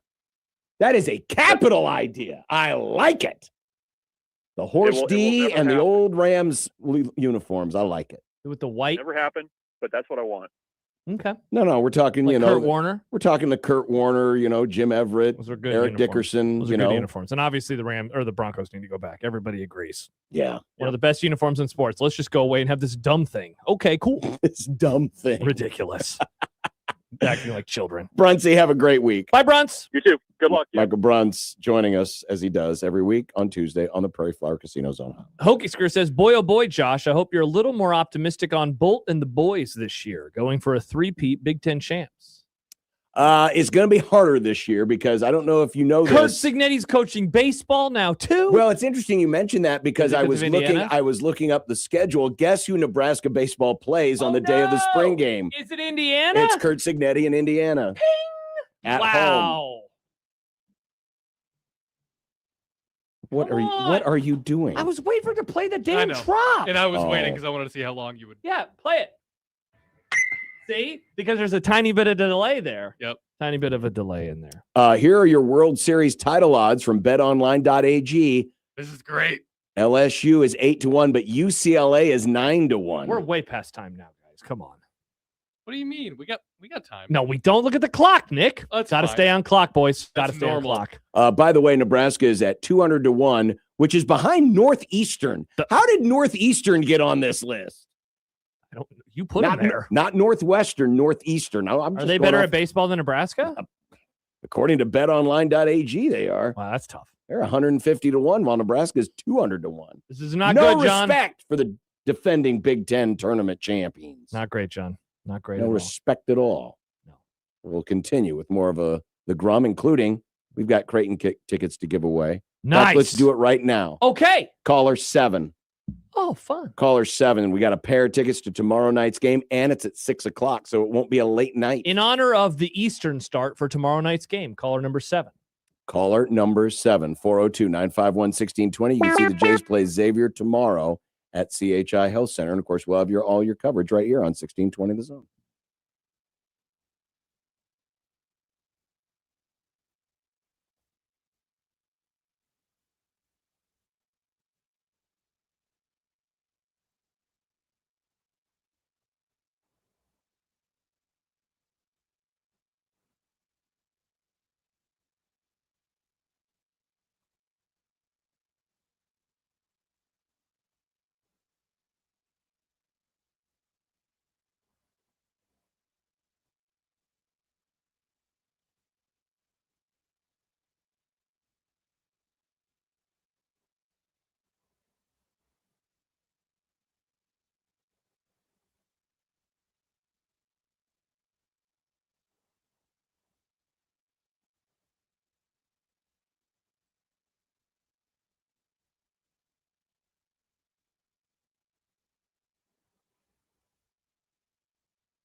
This is the Grum on 1620 The Zone, 1620thezone.com, the Zone mobile app, zonetv.live. We announced that actually the boys in the morning got to announce the George Thorogood concert's coming on on May 17th to the Astro Amphitheater. We are going to be giving away we have, you should say 4? Yes. 4 pairs of tickets before you can buy them, because you can't buy them until Friday. Actually, you could buy them Thursday at 10 a.m. if you use our pre-sale code ZONE. So that's your early entrance. But even before that, we're going to give away our 4 pair of tickets tomorrow. Are we doing a game? I think we might have to do a game. Let's freaking go. go. Fun game. By the way, tomorrow's going to be a little wonky because of John being at the arena. We're going to do dumb debates earlier in the show tomorrow. So be ready. Be ready. Yeah. Be ready. Quick comment real fast. Joel writes, this goes back to the Eckler special teams, what's happening next stuff. Joel says, if Dana would have left, do you think Rule would have handed the reins back to Satterfield and said, we have Dana's plan now, so we'll be able to do it better? I honestly think he would at this point. Listen, it's easy to be extremely cynical given how the season ended and the vibes. So that's why we're going to be cynical, right? By the way, we need to give this offseason a name. Ooh. The Bad Vibes. The Bad Vibes Bowl. The but bad it's not a bowl. The Bad Vibes Boys. Or the Bad Vibes era? Yeah. I well, mean, women can have Bad Vibes too. We could bring back the Negative Boys drop. We have that one in there somewhere, right, Nick? The Bad Vibe Boys? I mean, it is. Negative Boys. The vibes are bad. Bad. The off season of Bad Vibes. There we go. Put that on a poster. It's easy. It's easy to get caught up in all of that. But come on. Rule would not have gone back to Satterfield if Dana had left. Given the negativity that swirled around him, and the reason, I'm surprised he's still on the staff. Honestly, forget about what the fishbowl says. Okay, the bowl. The fact that you moved a guy out in the middle of the freaking season when you were still not bowl eligible. Yep, you moved him out. Yep, and moved in a guy who had not been in the program. And you made that bold move. And then if you were to move on from that guy, or if that guy were to move on from you, you would just go right back to. There is no way Matt Rule would do that. He would find another offensive coordinator, but it would not have been Satterfield. We'll never know, sadly. We'll never know, but come on. Yeah. There's no way he would do that. I don't think so either. But you don't think it's a little odd that they might just be running special teams with a few guys who were already here just because? Well, but shouldn't it be it's no different than a lot of times when Sean McVay loses an assistant coach, he just elevates guys up from down below, and it works. And it's done. And I'm not just going to use that example because it's my team and it's been successful, but a lot of people do that. A lot of people move people. No offense, but Matt Rule is no Sean McVay. No, I know he's not. But the idea, line? You, sir, are no blank. The idea. What was that? That was a debate, right? Yes, that was the vice presidential debate in Omaha. You, sir. I knew John Kennedy. I served with John Kennedy. You sir, are no John Kennedy. Bingo. You, sir, are no Sean McVay. It's the only memorable moment Lloyd Benson ever created. You're not the best coach in. I can't believe we got a Lloyd Benson reference they in on the show. They say I can't do it, but I can, John. I bring those here. The idea, again, I'm not defending it. Don't put it on the internet. Don't put it on the internet that I am defending this. I personally think it is a mistake to move on. Well, he's not moving on. It sounds like Eckler is moving out. The only thing I would have done if I were Matt Rule, I wouldn't have gone on the radio and basically shoot him out the door with my comments. I would have taken the high road on the comments. But if Eckler wants to leave because he's not getting other opportunities, I am taking this as a sign. And this kind of branches off into what I wanted to talk about here, because Sam McEwen wrote about it over the weekend in his Rewind column. Mm-hmm. With the general thesis being, hey, the defense needs work. And Matt Rule addressed the defense. Yep. and he wants Rob Orich to run the defense. I like that, right? Exactly.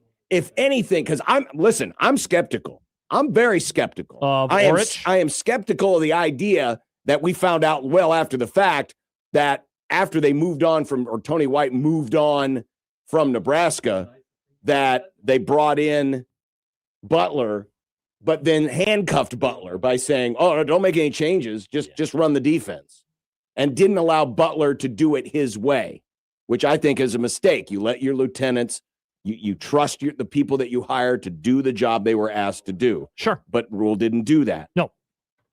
If, and I'm supposing here, but if the sticking point here with Eckler staying versus leaving is he wanted more defensive responsibilities, and Rob Orich didn't want him to have more defensive responsibilities, that is a sign that Matt Rule is actually going to let Rob Orich run the defense, and he's not going to put handcuffs on him like he put on his predecessor. Just a tiny little pushback that I would offer would be, unless he also wants him to leave too, and he's kind of happy that he's gone, which it does seem, and that certainly is possible, because I don't dismiss for a second that the comments from Friday night didn't have a tinge of personal taint to them. And that, nice, good word. Personality taint to them. Personality. Nick, could that be a band or an album? Personality taint. I don't know, but I'm going to put it on the band list. from the 90s. It could be both. And that's what my frustration here is, not that he being Eckler isn't returning, because if he doesn't want to be here, he doesn't, like, that's his prerogative. Sure. I can't get mad about that, right? My frustration is like how they're talking about it internally, and they're doing it in a public forum. That's the part that I just am like icky about. But like, ultimately, does that matter? Ultimately what matters is going to be how you execute on the field. There's just this, I don't know, there's like this hand waving away of it by Rule that is just so perplexing to me as someone who's watched bad special teams around here for a decade. Like, of which Rule was partly responsible for 2 years. Like, appreciate it a little bit. Like, he did a great job. It's obvious that there's like a bit of oil and water, or oil and vinegar here, or oil and water and vinegar. Like, there's obviously something that is causing not even the leaving part of this, but how Rule is talking about it. That's the part that I don't like. But again, in the end, if you hire well and they execute well, it's not going to matter that he was kind of pissy about it in January. Like, it really won't. Now, I would say this, and this is going back to what Sam wrote about, and just the notion of Eckler and wanting to have some defensive responsibilities, and he's had defensive responsibilities at basically all of his stops since he has also taken on this role of special teams coordinator, because he had outside linebackers duties at Tennessee while he was special teams coordinator. Yeah. And if he wants that here, so be it. I got to believe, wasn't that in the conversation last year when he was hired? That's a great question. What was Eckler hoping that this job would turn into? Right. Because if anything, I am surprised that he's leaving, just from how it was talked about publicly and what I had heard behind the scenes over the last, let's say, 10, 11 months. Yeah. I didn't see this coming at all. It just seemed like, he wants to come home. David City guy, family's here. Like, it seemed collectively. Like, I've heard stories from people at games that would talk to his family. Like, we're pumped to be here. We're going to be here. And like, look, those are just conversations at a stadium. Maybe people just want to move on with their day. And they're like, this is going to be great. It's like, maybe don't pick a fight at the dinner table, at Thanksgiving. I don't really feel like dealing with this right now. But I'm pretty surprised. I'm pretty surprised by that component. I am too, which is why I think there's more to it than just having more responsibilities. Absolutely. Because he's going to take a pay cut. Because I believe it has to do with a personality clash.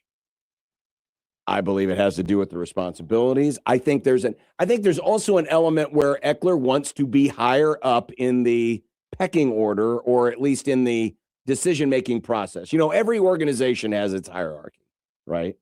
And, certainly there are going to be assistant coaches that are going to have more of the ear of the head coach than others, just based on experience. It's like any working environment, right? Exactly. Some people are going to have a better relationship with the boss. And I'm guessing that there is a little bit of that here too, that Eckler wants to feel like he is more part of the leadership structure than just being the special teams coach. What do you think of this from Asian Joe? It's interesting how Rule handles departures, whether it's coaches like Eckler or players entering the portal. He wouldn't talk much about Dylan, but would gush about other guys who are leaving. Yeah, I would say this. Like, I don't think he has a good poker face, you know? I think he was way happy to see Dylan leave. Now, part of that is informed on my end about how things kind of fell apart in his time. But I also think if I knew nothing and I watched his press conferences and how he spoke about Dylan at the end, especially compared to how he spoke about him at the beginning or compared to how he speaks about other players, you would probably assume, yeah, things probably got a little bit sour. I definitely feel that way about Eckler. You know, meanwhile, with Tony White, he was like, yeah, this is great for Tony. I guess the first year it was like, hey, Tony has interest in other schools. They're interested in him. This would be awesome if he was able to take that next step in his career. He seemed like, Tony, fly away if you need to back in 2023. Maybe a little less in 2024. Joe in Vegas. Oh, that could have been a great call. He was probably hosting an edition of Cash Cab or something. Nice. Nice. Or Cash Uber. Is he Uber or Lyft? He's Uber, right? I think he's Uber. I think he's an Uber guy. Can you go both ways there? Yeah, you can. I see cars all the time that have both stickers on them. You just have both apps going at the same time. Whoever's going to pay you a little bit more, and then you pick them up. Huh. Yep. Max writes, I think Rule genuinely has a bit too much pride and ego. He clashes with certain people a little too easily and a little publicly. I'll plead the fifth here. Now, some of this too is, he is an open book, which has its advantages and disadvantages. Certainly for those of us in the talkosphere, it got a lot of great advantages. It is awesome. He gives us a lot to talk about. Plenty. But it also can sometimes lead to a little too open book. Well, yes, Strigoi says, and this is what Michael told us yesterday. He says, I don't think Rule can stand an assistant getting the praise for something. It's his program and he wants the praise. Well, you know who I've been thinking about a lot about this is Jerry Jones. And how he has been trying to do it his way for so many years because Jimmy Johnson got all the praise. If the Patriots win the Super Bowl, I have zero doubt that Robert Kraft I was able to do it my way, just like Jerry did when they won it with Switzer. I think that there's because that happens with people. So if Rule felt that way, it wouldn't shock me. He wouldn't be the first guy, and he won't be the last. Well, and he kind of made it clear in his comments on Friday that special teams wasn't great at the end of the season, but when it came to the criticism of the program from the outside, you didn't hear a lot of that. Yeah, you'd hear folks acknowledge, maybe they weren't that great, but it was about the offense. It was about the defense. It was about Rule in general. And it seemed like, Eckler got a pass because, again, special teams was so awful. Yep. So awful. And he was able to turn it around so successfully that it made a ton of fans around here that were going to give him a lot of grace. In many ways, it was a miniature version of 2003 Bo Pelini. Bo Pelini turned that defense around on its head. And guess who everybody wanted as the next head coach in 2004? And that's why we forgave him for the Missouri game or the Texas game or the Kansas State game. Because people were so blown away by, damn, look at what this guy did. The bad defense turned into a great defense. He's a miracle worker. Yeah. And so there was an element of that to it that people leaned into and was like, damn, this dude knows what he's doing. Plus, he was energetic on the sidelines. Everyone was watching him do the high fives and the body slams and all of the other stuff. And he's in Nebraska. Yeah, Charles says, how is Eckler escaping criticism for bad special teams play at the end of the year? You just pretty much hit on it, but it's because they had been so bad that even the struggles late in the year were a step up from what they'd been previously. Sure. But it also, in my opinion, didn't erase all the goodwill of September and October.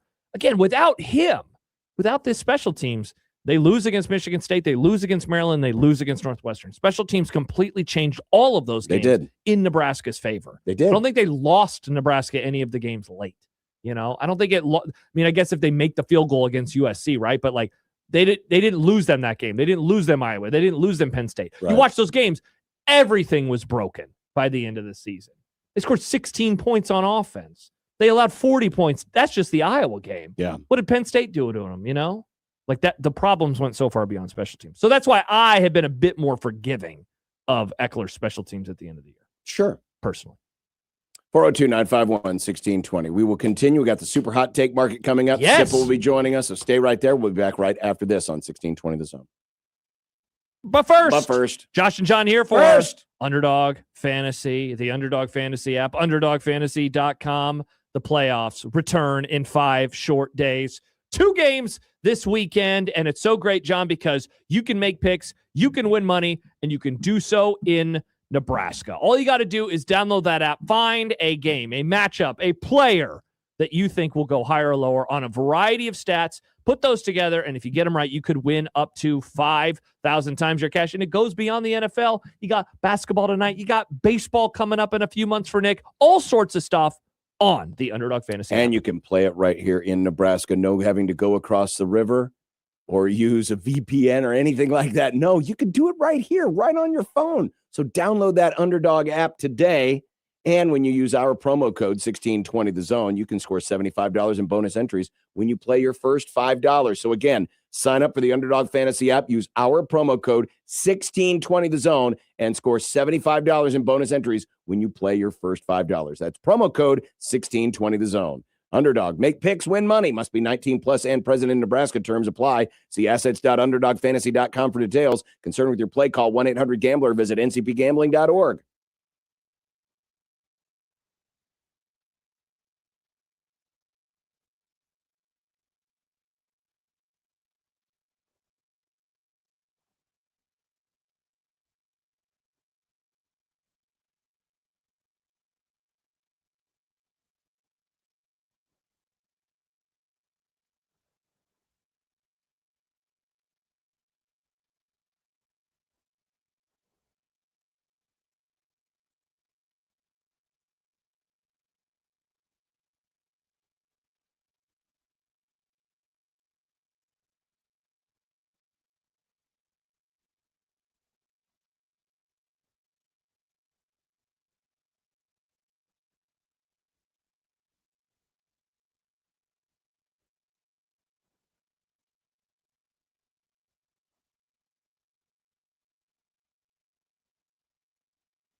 Sports Flash. Time for an unsportsmanlike conduct Sports Flash update. Sports Flash. From the Sports Flash Sports Desk. From Matt Zenitz of CBS Sports.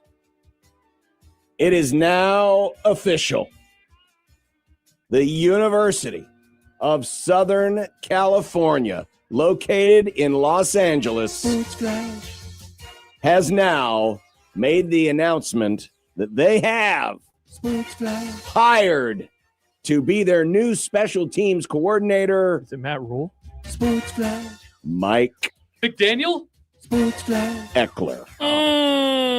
Sports Flash. No other details at the moment as far as, will he have other responsibilities? But Oh, wait, I thought it said in the tweet, didn't it? all it says is USC has in fact hired special teams coordinator Mike Eckler. All right. Oh, and then it mentions he was a linebacker. Now Matt Rule can stop being weirdly passive-aggressive about it and just be aggressive. Aggressive? Yeah. I thought he was pretty aggressive. Yeah, but it was like a passive-aggressive, you know? Text from the 402 writes, Rule is in over his head. After this offseason so far, I've lost faith in him. Keeping Thomas and Satterfield, mistake. Not getting a running back, mistake. Letting Eckler go, another mistake. Rule should never have been given an extension last It's year. the off-season of bad vibes. The off-season of bad vibes. Nick, time to work your Canva fingers for a fun little graphic for tomorrow. The off-season of bad vibes. Oh, the vibes are bad, folks. They bad. It's bad.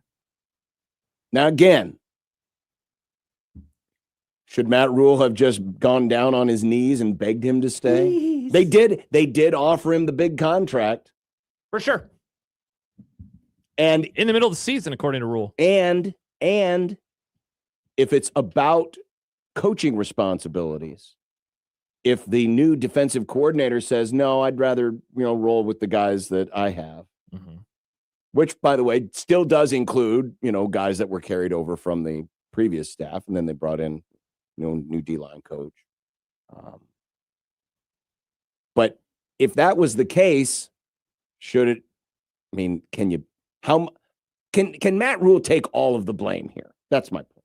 No, of course not. Can he take all of the blame here? Because if he wanted to leave, he wanted to leave. Do you find it interesting that the raise was offered to him in the middle of the season and he left it on his desk? Most of the time, your boss comes up to you before your contract's over. Yeah. John, we want to extend you. We want to give you a huge raise. Mm-hmm. You'd be like, would you? How long would you even think about it? The desk that now belongs to the what? Well, honestly, it depends on how much A, you want to bet on yourself, and B, do you think that there's other opportunities out there that could be even better for you? So it's obvious that, he was thinking about other things for a long time now. Maybe it's just better that they are apart. Yeah, perhaps. Jimmy says, if it's the offseason of bad vibes, does that mean we're going to have a good season since every offseason is good vibes? I don't know if that's a guarantee. Yeah, and also we've had bad vibes around here before too. Charles says, Josh, where would that contract extension to put Eckler compared to other special teams coordinators? I believe it was second in the country. Rule has claimed either first or second. Which is about $1 million around there, right? Because he was making 635, I think was the number. Yeah. So there you go. So pretty healthy. It would have been a nice raise. Very nice raise. But again, because he was so popular and because he did so many good things here, things that a lot of people didn't expect,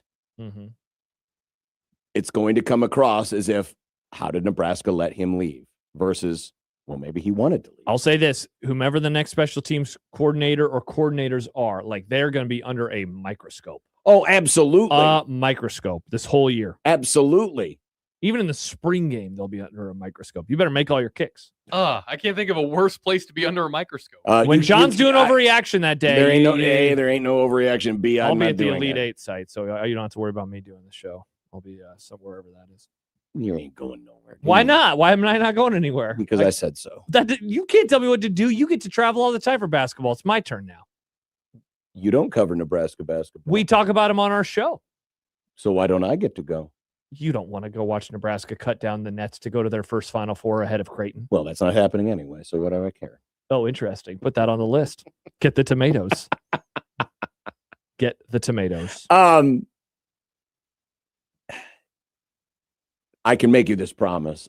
I'm not going to overanalyze the spring game in any way, What if shape, they miss or form. every kick? every kick they miss. Every You won't do a kick. little bit of like oopsies. That'd be like a little funny. Well, but if they missed every kick, they would probably have to go out and find another kicker. That's So, probably true. Do you think Matt Rule will put his hat sideways and now, I don't know, Matt is the new special teams coach? Matt. Interesting. What's his middle name? Matt Rule? Yeah. I have no idea. He'll go by the middle name. Doug Sounds Ido like that. says Josh can't cover them on campus. He should be allowed to cover them in the tourney. I'm not allowed to go to Nebraska football games. That's I don't true. think Hoiberg, he probably doesn't know who I am. He probably doesn't care. He'll say, welcome. Yeah. Good to see you, Josh. Is that your name? I'll say yes. Yeah. Hoiberg seems like a chill dude. Yeah? Yeah, I'd like to have a phone call with him. He has like a heart Talk issue, to so him. he has to be kind of chill. That's fair. Brian calls him Matt Fool. Oh, God. You like that better than middle school Rule? Matt Drool. Matt Fool. Oh, tier list Matt Rule nicknames. Matt Drool, Matt Fool. Ian wants to know, what headphones is John wearing? Matt We're just asking Drool. all sorts of questions. These today. are my Sonys. Those the are the same old ones school I've been Sonys. wearing for a long time. Guess who bought those? My wife. No, guess who bought the same kind of headphone, but in 2026? Oh, is it Shape? It is Mike Damn Schaefer. it. Yeah, he didn't buy the Technica. I tried to get him He bought- Technica pilled. These He are bought- great He headphones. bought the Sonys. Yep, indeed. These are great He headphones. asked the group chat with Josh and I, hey, which Mhm. headphones do you guys use? And we told him. He's like, screw you guys. These are the don't know if you can read that or not. No. The Oh, there we are. MDR V600s. Nice. Good headphones. These are amazing. Kenneth is the middle name. Ah. Matthew Kenneth So, Rule. okay, so sideways hat. Hey, guys, I'm Kenneth. I'm your new special teams coach. What if he goes by Kenny? Oh, Kenny Rule. Kenny Rule. Kenny R. I do think, I mean, you're right. It's going to be a very interesting watch because it's going to be watched very closely, no matter what hire they made. Especially They could if have you're gone doing the outside the postgame show organization on March 28th. and they could have hired, the next best special teams coach in the country. Mhm. And people are still going to look at it and say, well, but they lost.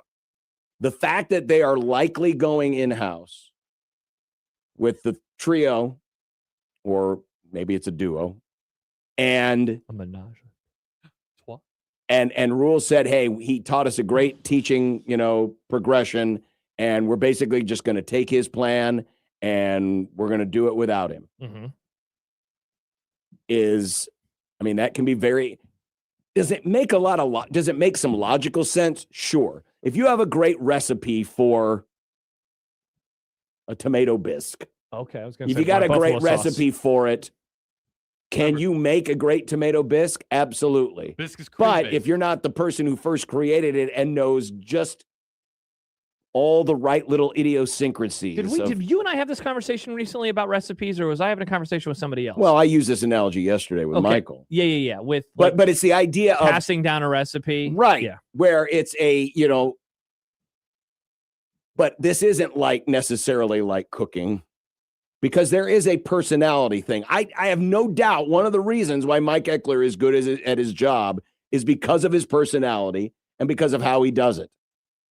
Yes, his teaching skills can be passed down, but he cannot be passed down. Mm-hmm. And what have we talked about today when it comes to one Mr. Kurt Signetti? People. It's about the people. Someone could take the Kurt Signetti playbook of how to build a program and try to replicate the same thing, but it ain't Kurt Signetti doing it. Correct. Because there's something about the way. There's something in the way she moves. Oh man, that's my favorite George Harrison song. But Thanks, there George is Harrison. something in the All right. way that the person does it. Yep. And so I would be careful not to lean too heavily into the idea of, well, but he left behind his recipe, and so we'll just duplicate that. Yeah, Vince says nobody It's- can make it's- it like grandma, even with the recipe. Bingo. My grandma, my mom's dad, or my mom's mom, makes incredible cinnamon rolls. There's no way in hell I could make them, even if I had the exact recipe, like she could. She's a great grandma. Yeah. She's So not- she is a great grandma, but she's a great grandma. There's no dash in there.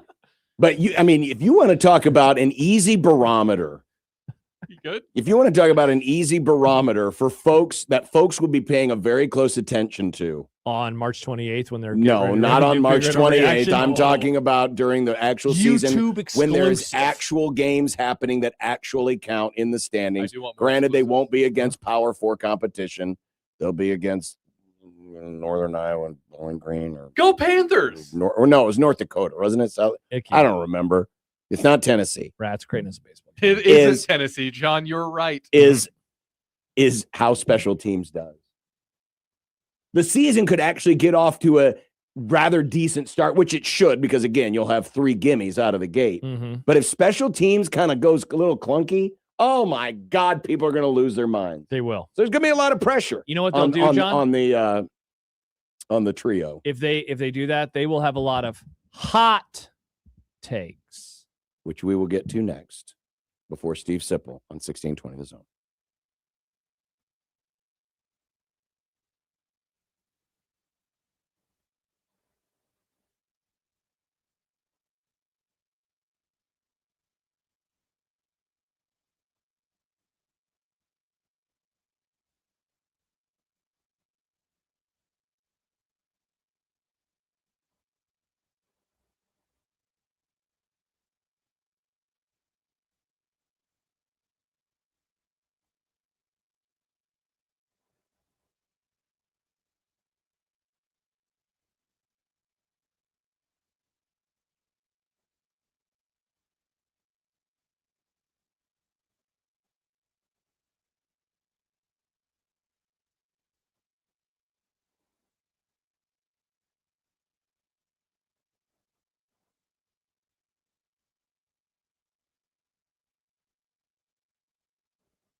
The super hot take market is on the air, and it's the new year, so they've kind of moved some things around a little bit. Ooh. You know, the aisles have changed. Oh, hate when that happens. Where are the chips? They never tell anybody, and it's always overnight. And there's more of those stupid self-checkout lanes. You don't like self-checkout? That's wow. You want to take jobs away from Americans?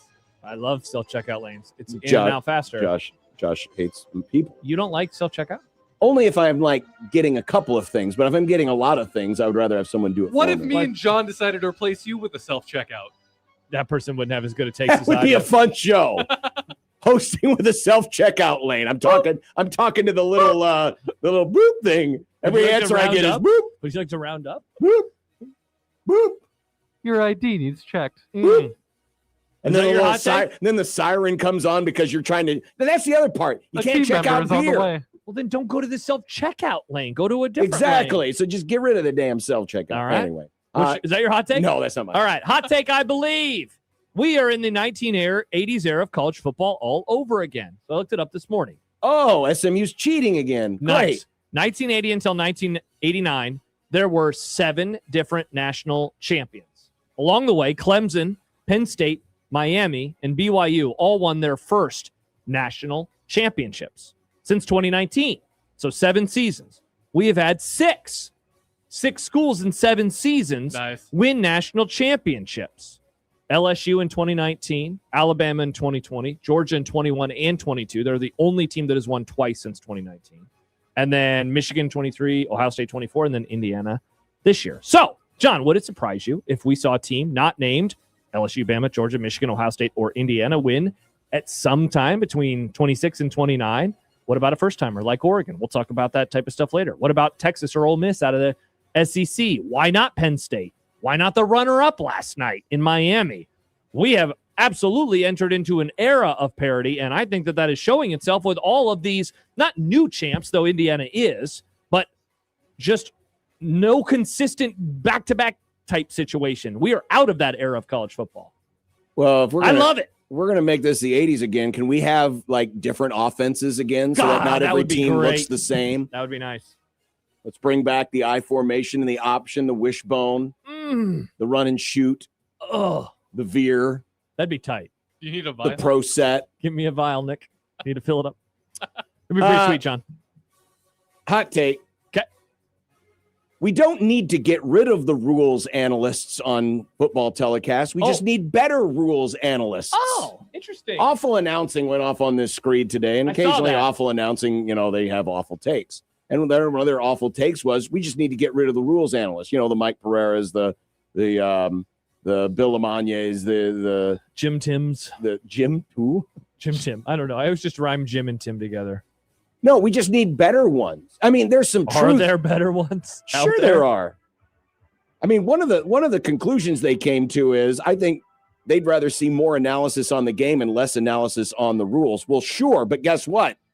We all could use an education on the rules now and then. And it's good to have an expert in there that actually knows, hey, this is how you adjudicate this. I think that's part of it is. You just rely on them after every, hey, whatever you think there, Bill. You can decide, Kirk. What did you see there? Don't just ask Bill's opinion on everything. You have eyes. You can see. They're not even asking for rules. They're asking for, them to tell them what they saw on the play. Well, sure, because we're looking at the replay, from 18 different angles and saying, well, is this right? Is this wrong? Yeah. It is nice to have someone in there who's done it before. Sure. It would be nice, and that's why the dude from NBC, he seems to disagree with the officials a lot. Terry McCauley. Yes, he does. He always seems to say, yeah, I got a pass interference on this one. Oh, Terry, you were wrong about that OPI that should have been called on Komet. Am I right? No, am I right? No call. That was a bad call. Bad call. But yeah, we don't need to get rid of them. I like having them in there. We just need better ones. Okay. I don't hate that take. In some cases. I mean, not all of them are bad. Hot take I could be talked into. Dylan Raiola is going to turn into Carson Beck. Oh. What does that mean, you ask? Thrown interception in a championship game. He's going to start dating the cadaver? The cadaver kids, the cadaver twins. Cadaver. Yeah, cadaver. Yeah, are they the cadaver Dylan, don't twins? do that. That might be illegal. Might. Nick kind of hit on it. The high price transfer, people will doubt in the big moments. Spoiler alert, their doubts will be proven founded in the big moments. Last year, Carson Beck was the most expensive quarterback transfer, even though collectively in the sport, we were all like, really? That's the guy that you want to do? He kind of screws up in big moments. I believe the stat this year, John, was in their 3 losses, he had an interception on their last offensive drive in all of them. And I think it's happened 4 times in his career. Then why would you throw? Well, that's a great point. They should have just handed it off every time.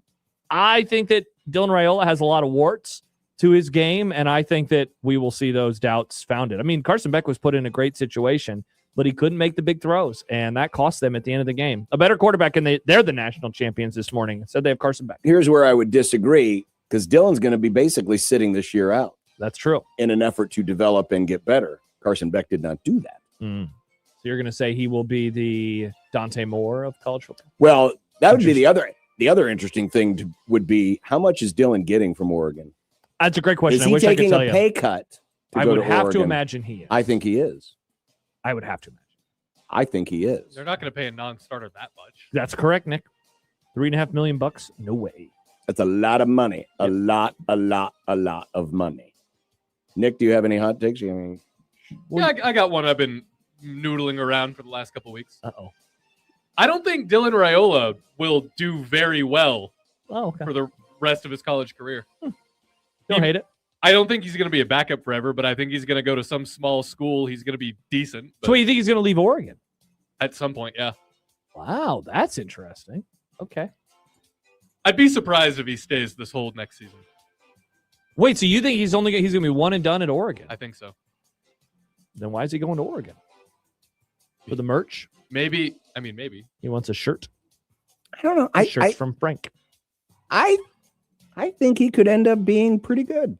How come? Because I think he is taking a year off, or a year away. Yeah, I know what you mean. And he's working on getting better. I think the 2 years at Nebraska was to feed the ego. And, it was about, I could be like my dad and lead my team to great victories and blah, blah, blah. But now it's about getting down to business. And he wants to be coached up and he wants to improve. And he realizes he has growth that needs to happen. And he's going to a program that has proven that they can do things like that. And I think it will benefit him. I think it could benefit him greatly. I think it will definitely benefit him. Okay. I think he will be better at Oregon than people around here believe. I think he'll be really good at Oregon. Odson writes, typical Nepo baby taking a gap year. Must be nice. Must be nice. Any other hot takes from you, John? It's kind of old-fashioned, isn't it? I thought that was a pretty hot take. Because doesn't it feel like most people think, Dylan, he's a wash. He's not going to be any good. Definitely. That's how I feel. I don't think he's a wash. I don't think he's going to be. I just don't think he's as good as everybody hoped he would be. That's a reminder. We need to do our, what was the thing we did where you put your takes in a vial and then you open it a couple years later? Capsule. Vial? We need to do, or a capsule. Either word, Nick. How full is that vial? It could be very full. We need to do the Raiola capsule. We do. I suppose. You know where I was that day when we did that? Mm. I was at DJ Sokol Arena, which is where I will be in an hour and 17 minutes. Well, actually, sooner than that, because I'm about to leave for the Sipple interview, and then I'll be back for the end of the show. That is true. I got to hurry up, get down there. Yes, Josh will be leaving here shortly, so it'll just be the olds today. And Nick. It'll just be the olds today talking. Wow. The adults, you might say. I'm curious as to hear what he thinks of Mike Eckler now that it is official. Official. Uh-huh. We'll certainly get his reaction to that. I also wanted to read him an email that we got in regards to this whole Eckler thing and how Rule has handled it. Okay. And we'll discuss that. And certainly we'll discuss last night and Indiana and how much it will change things in college football moving forward. We'll talk about those and many other things with SIP coming up next from HuskerOnline.com. It's part of the happy hour. Want to go see the Supernovas in action? 1620 The Zone's got you covered. They return home Thursday to take on the Columbus Fury. It's Thursday, 7 o'clock, CHI Health Center, Omaha. Listen to Happer and Schaefer this week for your chance to win your way to the match.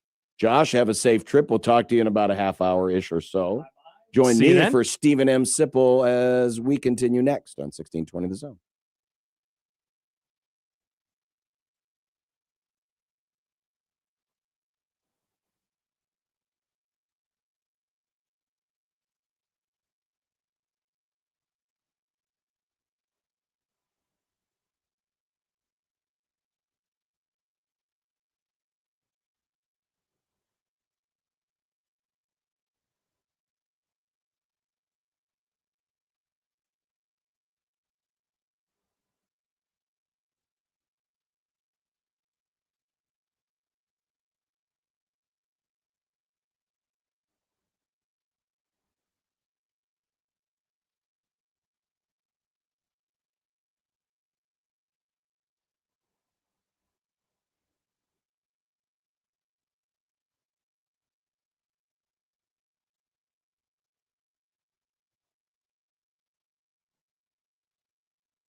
Sipple the snowflake is one old triggered soul with reading glasses sitting on his nose and takes that really blow. Sipple the snowflake deserves a mouthpiece to the face. He says LeBron's the GOAT and Steph will choke. Then he runs to his safe space. Hey, we gotta be careful here. He tells us when we speak.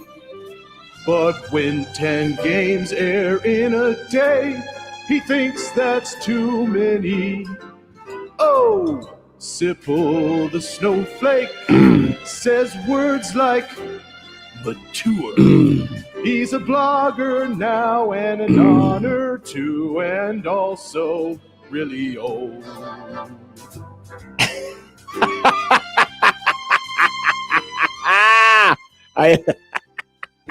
You good, John? Yes, I am, and I appreciate this. Sip will be joining us in mere moments. He asked us to call us back in a couple of minutes. For the benefit of those of you not on the YouTube. Well, first I need to explain something to the YouTubers out there. We don't play the commercials or the opens and blow-through opens. Yeah, all of those things. Because YouTube will flag it and say that we're, in violation of government regulations and they're going to, send the police after us, blah, blah, blah. We can't do that. So when Nick plays that using the Steve Sipple grunting noises, the only thing that goes over the video stream is the grunting noises. So that's what that was. That was not me pooping, Mr. Gorey. That was not me pooping. Trust me, I sound very different when I poop.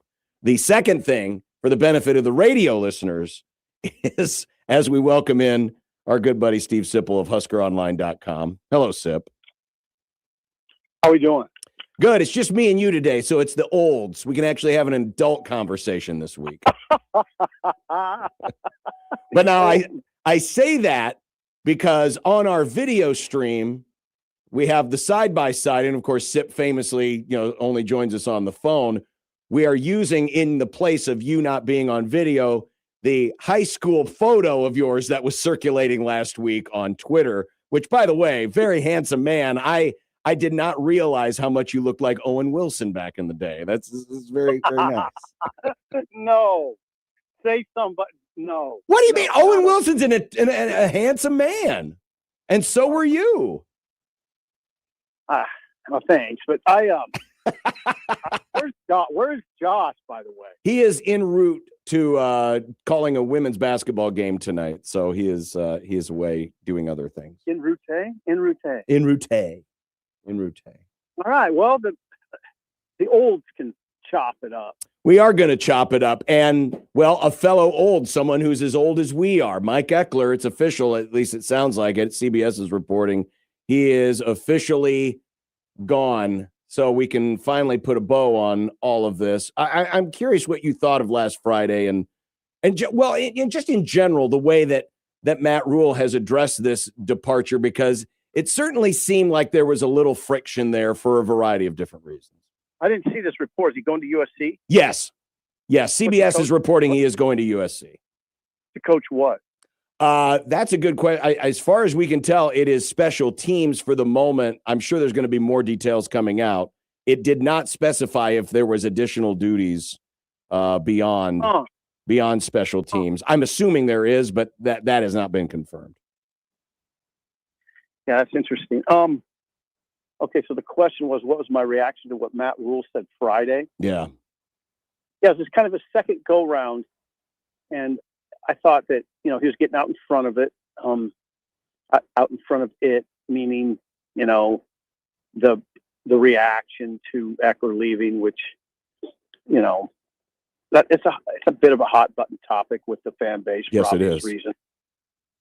I mean, because he's a local, David City, been here before. He's not an alum, but he's kind of regarded that way. It seems like. Yes. I thought I have to say that I didn't mind what Rule said. Rule's very interesting. He's not. Wouldn't you agree? He's unconventional in some ways, or a lot of ways. He's an open book. That is for he's sure. unconventional. He's he does the podcast, which is unconventional. Mm-hmm. A lot of what he does is unconventional. Certainly addressing an assistant coach on the move before it's official is unconventional. For some reason didn't bother me. I thought again it was a head coach getting out in front of a story and saying, look, you can all be, he didn't say this, but the way I take it is you guys can all be upset, but we offered him a substantial raise and it's sitting on his desk and he opted not to sign it. So I got the feeling that the head coach wasn't thrilled with the whole scenario. And now, I mean, the other takeaway was after the comments he made, if you look at Rule's comments in totality, no way Eckler would come back. Oh, yeah. It'd be too awkward. So there you go. Yeah, because that was the part of the comments, Sip, that really hit me was, the idea of, we don't do things just for the glory of special teams or the glory for the special teams coach. It almost, it felt to me, this is my interpretation. It felt to me that, as the season wore down and as things kind of got worse, Nebraska is getting blown out. The defense is getting a lot of blame. The offense is getting a lot of blame, obviously, because it's the head coach and it's his program. He's getting a lot of the blame. But special teams kind of got a pass. And because they were so bad prior to his arrival, that people kind of glossed over, any role that Eckler may have had in the late season collapse. And that also has got to Matt Rule. Does that make a little sense?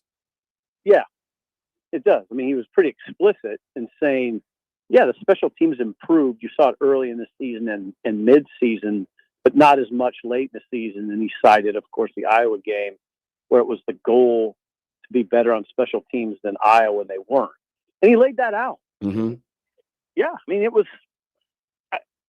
I would, my guess, and just for the sake of being somewhat provocative, my guess is what we heard on radio was probably discussed between Rule and Eckler behind closed doors, or maybe not even behind closed doors.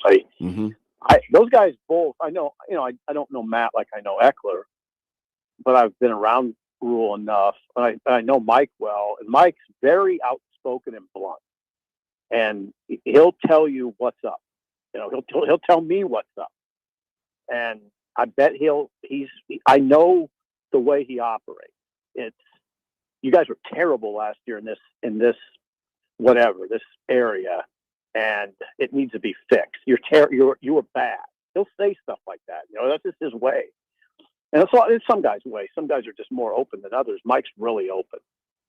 So my guess is behind closed doors, it wasn't much different than what we heard from Rule on the radio. Is there just a personality clash too? That this just wasn't going to be built for the long haul because these two types of personalities don't mesh or can't work together well? I don't know. Yeah, I mean, I think here's why that's an interesting question to me. It happened with Pelini too. Mm-hmm. I mean, it wasn't. That didn't end perfectly when Eckler left for Indiana. Mm-hmm. Right? It wasn't perfect, and I don't know exactly what that was, but Eckler's style is, it's not for everybody. I think I could handle it, but that doesn't. Not everybody's the same. And Rule, you don't have to speculate on this. Rule talked about it twice at the podium that he doesn't like that. He doesn't want Eckler bumping into him on the sideline after a big play. Mm-hmm. You know, he doesn't, that's not, some guys don't, hey, John, some guys don't like that. No. You know how it is. Some do, some are fine. But there's a lot of guys that are more, I'd say, old school types that like, they don't want that jumping around all around them, you know? I'm going to read you part of an email that we got that kind of addresses some of this and the way that Rule has addressed this, and we can kind of parse it and react to it. But it's from Brent, who wrote, "I'm worried that Coach Rule is too dismissive of failures, yet will discredit any successes that aren't attributed to him." And he's referring here to Eckler. He then tries to manipulate the fan base into thinking he's the guy that chooses to be here for all the right reasons. He chose to be here in 2022, but that's about it. He could have squelched the Penn State rumors immediately and chose not to. He liked the attention and ego scratching too much to do that. Now that Coach Eckler might be out the door, all of a sudden it turns into a situation where he wants guys as committed as he is to Nebraska. All of this self-created drama, give me a break. Those are huge red flags for any leader. This past weekend has said a lot about his leadership, alarming and immature at best. That is Brent. I'm curious what you think there, because there is part of this, you know, because part of his answer to Eckler was, you know, hey, man, I wanted to be here and I want people that want to be at Nebraska. And he kind of played that, you know, you got to either want to be at Nebraska all in or you don't card. So he did do that. Yet when you do go back to the week of the whole Penn State thing, he didn't necessarily shoot it down right out of hand. And that's where some people like Brent are saying, aren't you being a little inconsistent here, Matt? Curious what you think. I give him more grace. I give Rule more grace in that conversation than maybe the emailer does, because it's his alma mater. I mean, Penn State's his alma mater. Get it? You see what I'm saying? Yep. I think that and the Penn State AD's a close personal friend. So I think Rule was in a kind of an awkward spot there. And he talked openly about it. Again, it was a case where it didn't really bother me it didn't bother me. Mm-hmm. I didn't think it was inappropriate. I guess that's a better way to put it. The way Matt handled it. He met it head on publicly. I don't think he was perfect in what he said. And there were some things that made me raise my eyebrows, but you're in a tough spot in that situation.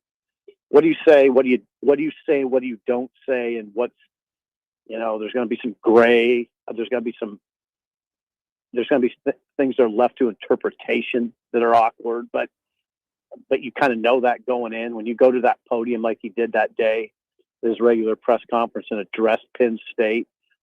I don't know if it was, I don't know. I can be kind of a babe in the woods, but I don't know if it was so much ego. He was stroking his own ego, is just saying, I'm in kind of a spot here. It's my alma mater, it's my friend, and I better address it. I better be as respectful to both institutions as I possibly can. And I thought he was. I mean, the situation wasn't perfect, and then it got really imperfect when they got hammered at Minnesota. But I don't know. Rule is what he is. He like you said, he's very loquacious. He like in my position, John, I said right off the bat how much I liked how open he was right off the bat, 2022, 2023. I liked it.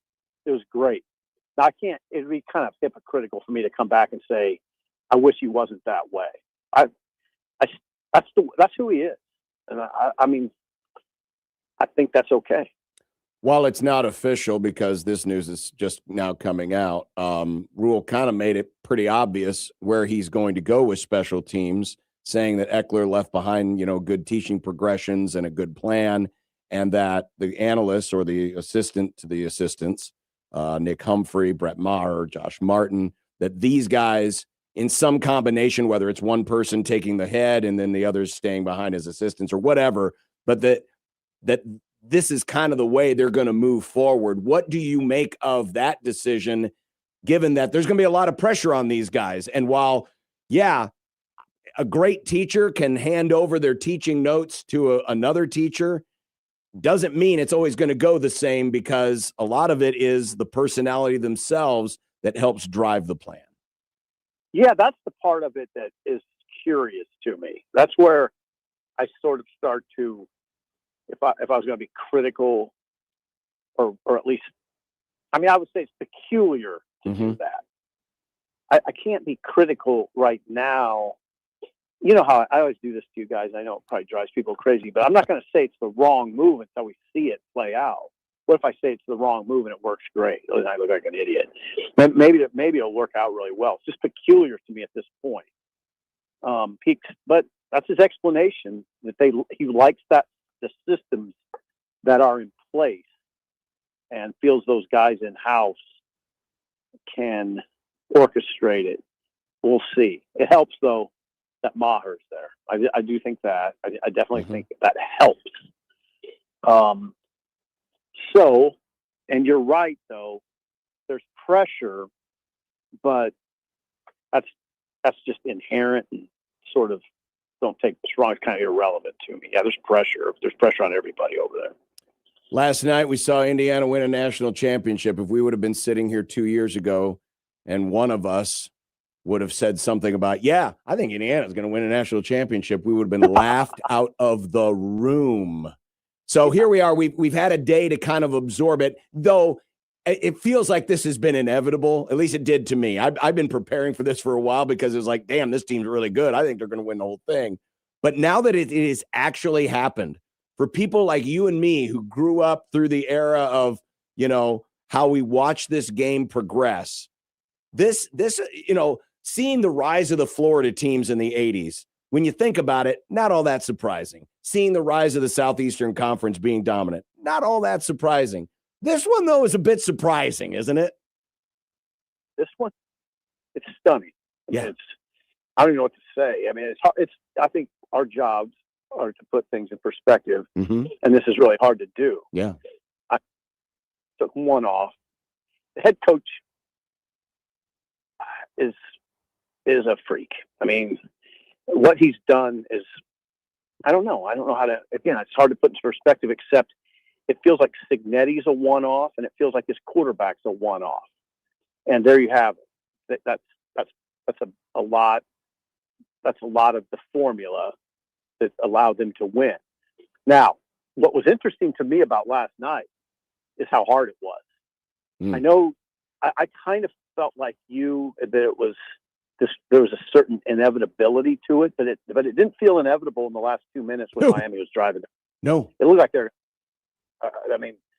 And I almost respect this title by Indiana more, that they were pressed so hard, that it wasn't 24-7. It wasn't 31-10. They were pressed. It was rough. That they could not protect Mendoza. They could not protect him. And they had to make plays.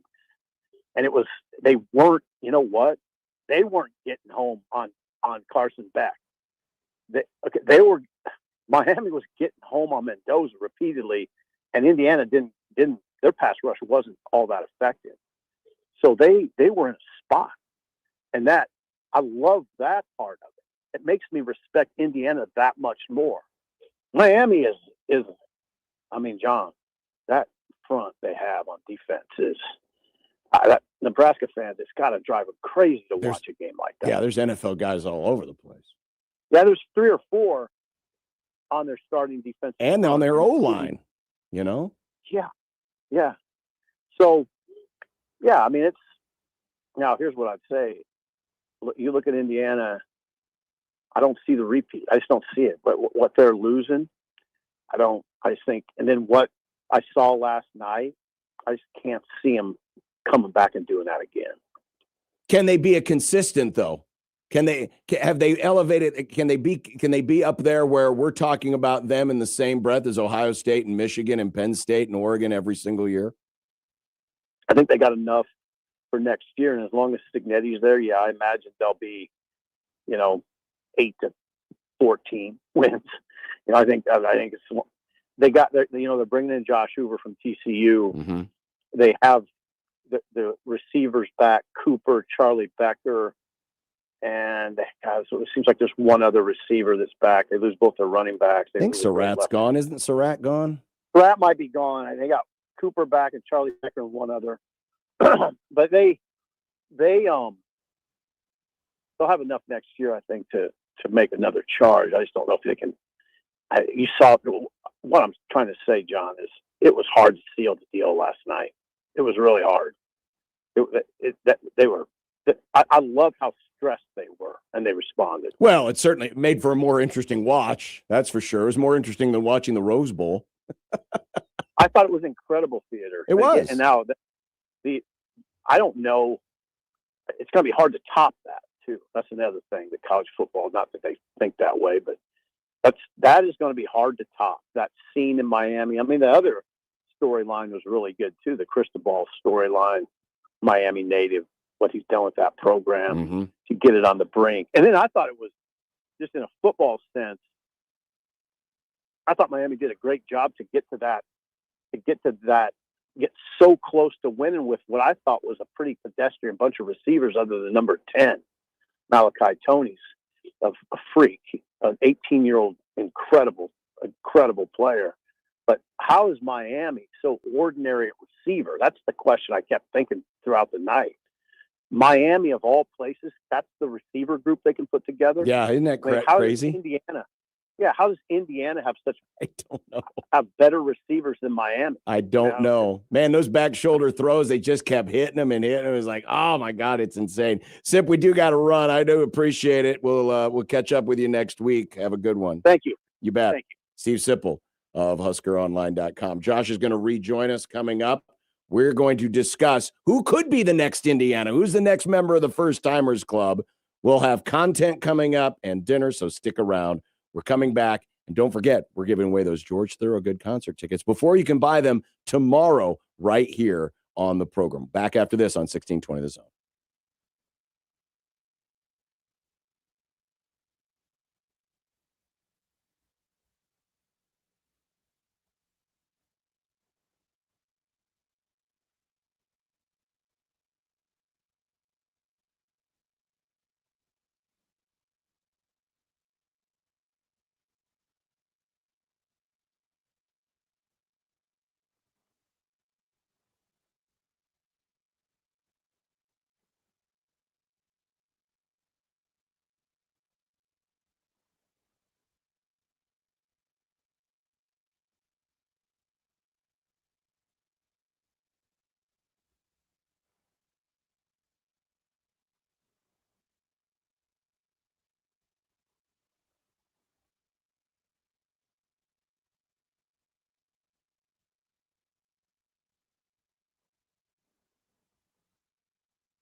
A week from Friday, Unsportsmanlike Conduct and Middays with Matt will be at the Hope Lodge, Nebraska. It is the annual Creighton versus Cancer Pinkout game. The American Cancer Society's Hope Lodge has been a beneficiary. And a week from Friday, January 30th, 10 a.m., 6 p.m., Coach Mack will join us. Coach Flan will be along, and a lot of other great guests. And it's all, again, to support the Pinkout game, which will be the next day, Saturday, January 31st against UConn. You can stop by and donate for our paper drive. We're taking paper products, also gift cards, cash donations for the good people of Hope Lodge, Nebraska, a home away from home for cancer patients and a caregiver who need to stay in Omaha for their long-term cancer treatment, and they do so free of charge. 8030 Farnham Drive, just off of Dodge Street, down the hill from Children's Hospital. January 30th, Friday, from 10 to 6, right here on 1620 The Zone. Well, Josh rejoins us from the arena as we count down to Creighton women's basketball tonight. Oregon, of course, Indiana, of course, wins the national championship and joins the First-Timers Club. They have finally done it. They have won a national title in an improbable fashion. But for the longest time, we thought that the automatic next team in to the First-Timers Club would be the Oregon Ducks. I mean, they've been, think about how many times in the last 25 or so years that they have been close. You mean, you can go back to 2001. Obviously, they were in that four-way conversation that eventually landed with Nebraska and Miami in the national championship game. But, you know, really for the last 25 years, they have been right there on the cusp, right there, poised to strike. Been in a national title game, didn't win it. Been in the last two college football playoffs, couldn't get past the semifinals. Is this still the pick? Is this still the team, or has Indiana opened our eyes and broadened our horizons to who could be next in the First-Timers Club? And I'm going to flash up some of the winningest teams. These are the winning teams by raw number of wins without a recognized major national title. I know in college football, everyone claims something, some random, chemistry professor at Northwestern did his own poll back in the 1910s. But we're talking AP, coaches poll, college football playoff, bowl championship series, whatever it is you want. These are the programs. Here they are in order of number of wins. West Virginia, Virginia Tech, Navy, Wisconsin, North Carolina, Utah, Oregon, and Missouri, right? These are the teams. Oregon's only 45th all-time in wins, so it kind of shows you how far behind they were before this last quarter century or so in terms of wins. Just barely ahead of Missouri, but they're behind Navy. They're behind Wisconsin. They're behind North Carolina. But these are the schools that seem to be on the cusp of being the next team in, or could it be someone who's not even on this list? Because if we'd have done this list last year, we would not have put Indiana on this list.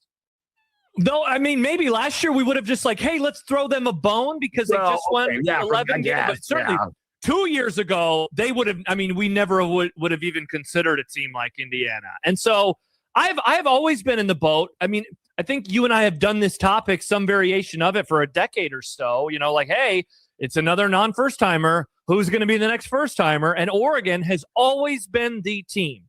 Why? Because they spend a lot of money, because they've been close. They made it to a championship game after the 10 season. They made it to one after 14. You mentioned the 2001 team that was very, very close. And then, of course, the last 2 years, they're a 1 seed in 2024. This year, they make it to the semis. They have been beating down that door for so long. John, in a way, they're kind of like that classic franchise in professional sports that gets close and it's they got to take their lumps and eventually they're going to get over it. But could they be the Bills? If you would have had one of those discussions about the Bills in the early 90s, well, at some point they're going to be able to win one of these. They keep getting opportunities. They're going to break through. I've been thinking that for a half decade now, and they've been unable to. I think they're always going to be the pick because they put so much resources into it. I think that they have a really good coach. And, I am a believer that if you make it to X spot into the season and you are that close that you're going to break through.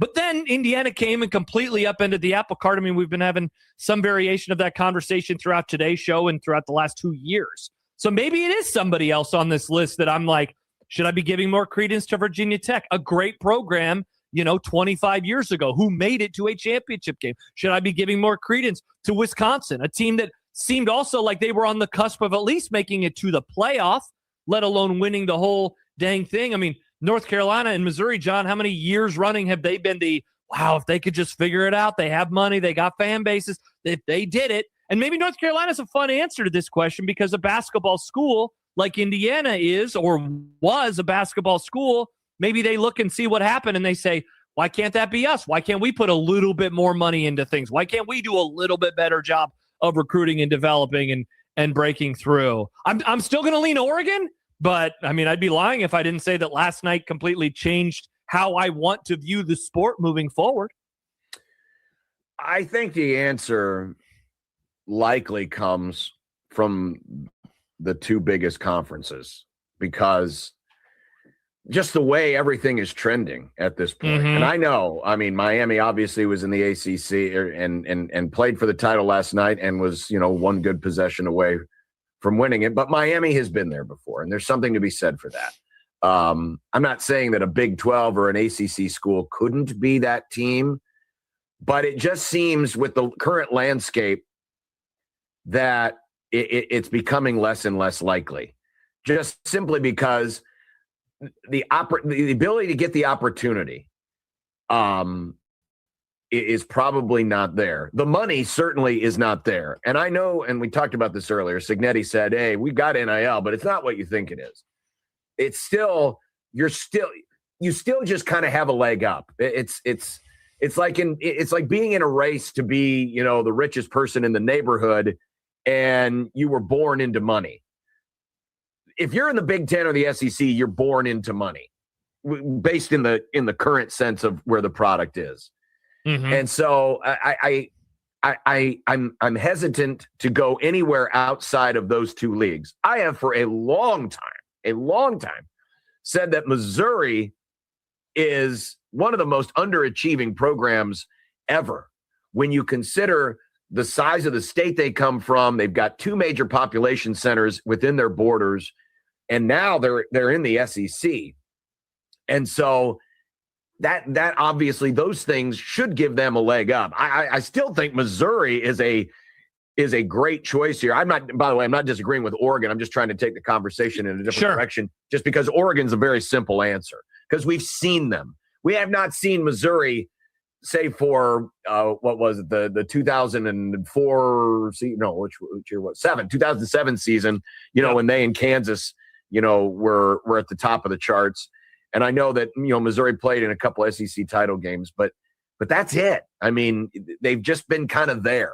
They haven't been this, woebegone program like Indiana was, but they've always just kind of been there. And I've always felt that with the facilities that they have, with the inherent advantages they have, the access to talent that they should have, that they are a team that should be a lot, in a lot better position to do it than just about any other team on this list, with the exception of Oregon.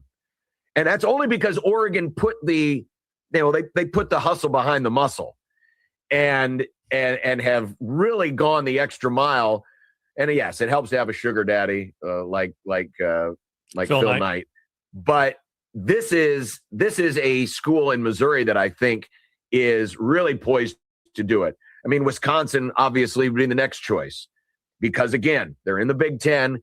They've been close. They've shown what it can be done if you have the right people in charge. And to me, that's the biggest lesson from Signetti and from all of this is it's got to be about the right people. Correct. It has to be about that. That's the first thing. That is the absolute first thing. Without that, it doesn't matter your NIL. It doesn't matter your access to talent. It doesn't matter what league you're in. The first thing it has to start with in any sport, in any organization, is it starts with people. That's the biggest takeaway from Curt Signetti in Indiana. That's where it all starts.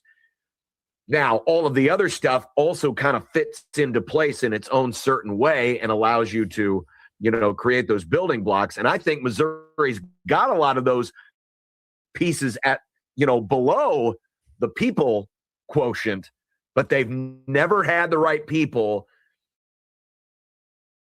And by the right people, I also mean people all pulling in the same direction. So, I mean, to me, if I'm making a case for anybody outside of Oregon, my next case would be for Missouri. And that's because, again, like you said at the start, because of the conference that they're in. And so that's why you're maybe a little more down on a Virginia Tech or a North Carolina or even a Utah, even though those programs have had varying levels of success over the last 20 to 25 years. Yeah. Because, again, I think you just have a leg up if you're in the Big Ten and the SEC. You just do. No, you absolutely the do. money. You The money absolutely is do. absolutely there, which is why I maintain.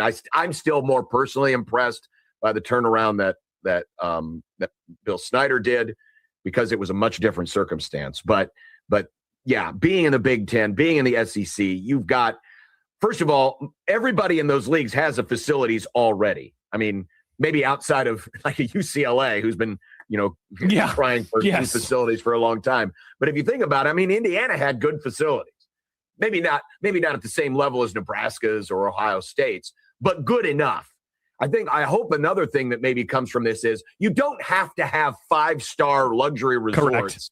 You don't need waterfalls, John. You don't need those types of things. You don't need barbershops, bowling alleys. Those are all nice, but those are like options on a car. That's like having, a fifth backup camera on your sedan or your SUV, right? It's not necessary. It's nice to have. You'd like to have it, but you don't need to have it. But what I'm saying is, most of the schools in the Big Ten, the SEC right now have more than good enough facilities to, go into the lab and create the next generation of great college football players. Yeah. If anything, I think you hit on the biggest lesson. It's about the person, or it's about the people, but in particular, it's about a coach with a vision who can actually follow through on that. The other takeaway that I have after this year and even the last two now is, I guess you don't have to be in that talent-rich area of the country. We're gonna ask a question in content in our next segment about what can this say about Nebraska. I think if you are, you got to be in one of those two leagues probably. So if you're in the Big Ten, you got to be feeling good. I don't think that the way of thinking from a decade ago should be the way that you have to think about college football now. I thought for the longest time, it's only going to be the teams in the talent-rich area. We can't say that now that Indiana just did it. And, of course, there's still this one other part about this whole situation that I can't wait to see what it means for what's next, and that is this was the final year of COVID eligibility. And so they did have an older roster in a lot of spots. Look, John, a man is more developed and can he's a man at 23 versus 18, right? There is a difference in how people develop as human beings. And so what's that going to show itself moving forward, not only for the Hoosiers, but for everybody in college football? But I don't know. I feel like if you are anybody who's not in the big boy club, and by that I mean Indiana, or excuse me, now, but Ohio State, Bama, Georgia, etc. I do think that you should look at what happened and you should be able to dream. The hardest part is going to be, can you find a Hall of Fame coach? I say it all the time about Nebraska. The lesson that I have learned about Nebraska football over 25 years is maybe it's just because they had Bob Devaney and Tom Osborne, two of the greatest coaches in college football history. And we will probably say the same thing in 30 years about Indiana. Well, they had Kurt Cignetti, who was such a difference maker. Bill Snyder at Kansas State, such a difference maker. That is the hard part to replicate. Alabama has been great forever. They have had two tremendous periods of time, though. Why? Because they had Hall of Famers. They had Nick Saban and they had Bear Bryant. That's the difference between an Alabama going from really good to a dynasty and an Indiana going from nothing to a national champion. All of those people also had another thing. They had almost universal autonomy. Yes, right? They did. Yes, they did. People they all reached a certain level or were granted a certain level of being able to do whatever it is they needed to do to win. Nebraska handed the keys over to Devaney, and then his personality and everything else. And I know there were some rocky periods in the petition and all that stuff in 67, 68, may have changed a few things. But once you proved that you belonged, you had carte blanche. Once Tom Osborne proved he belonged, he had carte blanche. Now, it's getting to that point. It's, Cignetti obviously didn't have to wait 23 years like Osborne did or wait, what was it, 7, 8 years, like Devaney did, to win it.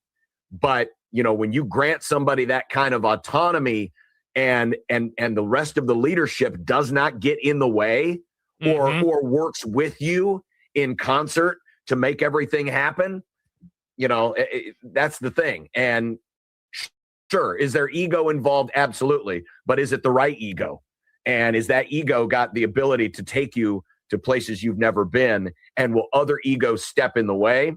Obviously, to Indiana, no other ego has stepped in the way. It's one ego. It's Curt Cignetti's, and it's a winning one.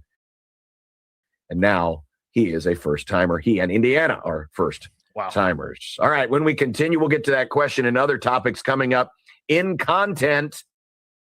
So stick around. We'll be right back on 1620 The Zone's Unsportsmanlike Conduct.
Look, I made you some Unsportsmanlike content.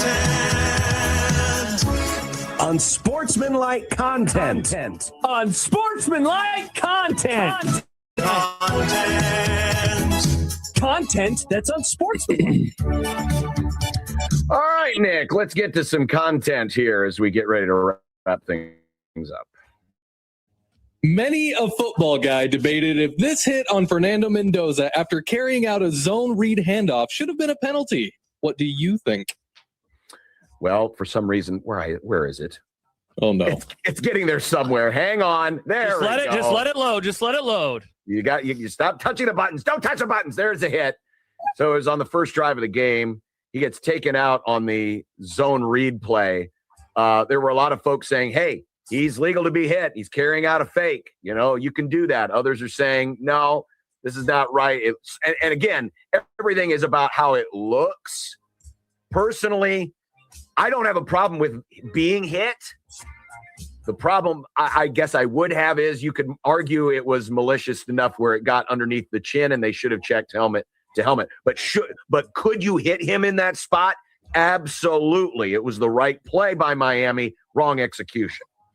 Yeah, I agree. Like, I don't mind hitting a quarterback. I thought it was how he hit him that was the reason for the penalty, and I believe that's what the the referee man said as well. So I was surprised. That said, I mean, in the moment, John, I was surprised. Then I watched the game unfold like it did, and they were, as we talked about earlier on the show, they were really not throwing a whole lot of flags for a game as physical as this was. I mean, at the end of the game, hey, Fernando, show us your arm, like the way that his arm looked. They were really letting them play. And so, again, in the moment, I'm like, wow, I can't believe they didn't throw the flag. By the end of it, I was like, wow, I'm not surprised that they didn't throw that flag. That said, I still think that they should have on that play. I like that you called him Mr. Referee Man. I want to call all refs. I couldn't remember which one. I always forget which one that guy is. People forget that Indiana won the national title. Did you guys know that? Did you see this? Did you hear? I didn't know. What? Should this give Nebraska fans more or less hope than previous champs have? We kind of hit on this a little bit, John, in our previous segment. I think that for the first time now in 15 years, I think that Nebraska could win a national championship again in my lifetime. I have been totally out on the possibility of that happening.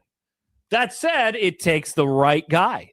And I don't think Nebraska has that kind of a head coach at this moment in time. The biggest issue is these types of coaches to do so at a school like this where there are more challenges, just like at Indiana, there are more challenges than at a Georgia or an Alabama.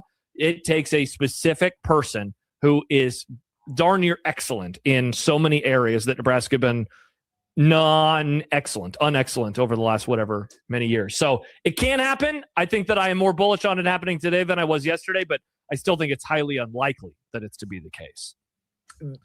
I've never been in the boat that says Nebraska can never win another one again, because I've actually lived through some and I've seen it. And so I know it's possible. Here's the area. And it goes back again to our last segment. It's not just about the people, but it's a lot about allowing those people the autonomy. Unfortunately for Nebraska, they are in a spot, like a lot of other programs, where the fishbowl is such that it makes the coach's job more difficult. That's just a fact. That's not making an excuse for anybody. That's just a fact. Kurt Cignetti had no fishbowl to deal with. So he was allowed to operate with impunity, and he was allowed to basically do whatever he want without the prying eyes of second guessers and fans, passionate fans and media and everyone else, prying in and questioning things. And so am I saying to a degree, hey, if we all just backed off, maybe Nebraska would have a better chance? Yeah, I actually am saying that. But guess what? That came because of the winning and because of the passion. If there wasn't such a passionate fan base that wanted to talk about and parse this program or programs like it to death 24/7, 365, those pressures that Cignetti never had to face at Indiana would not be there.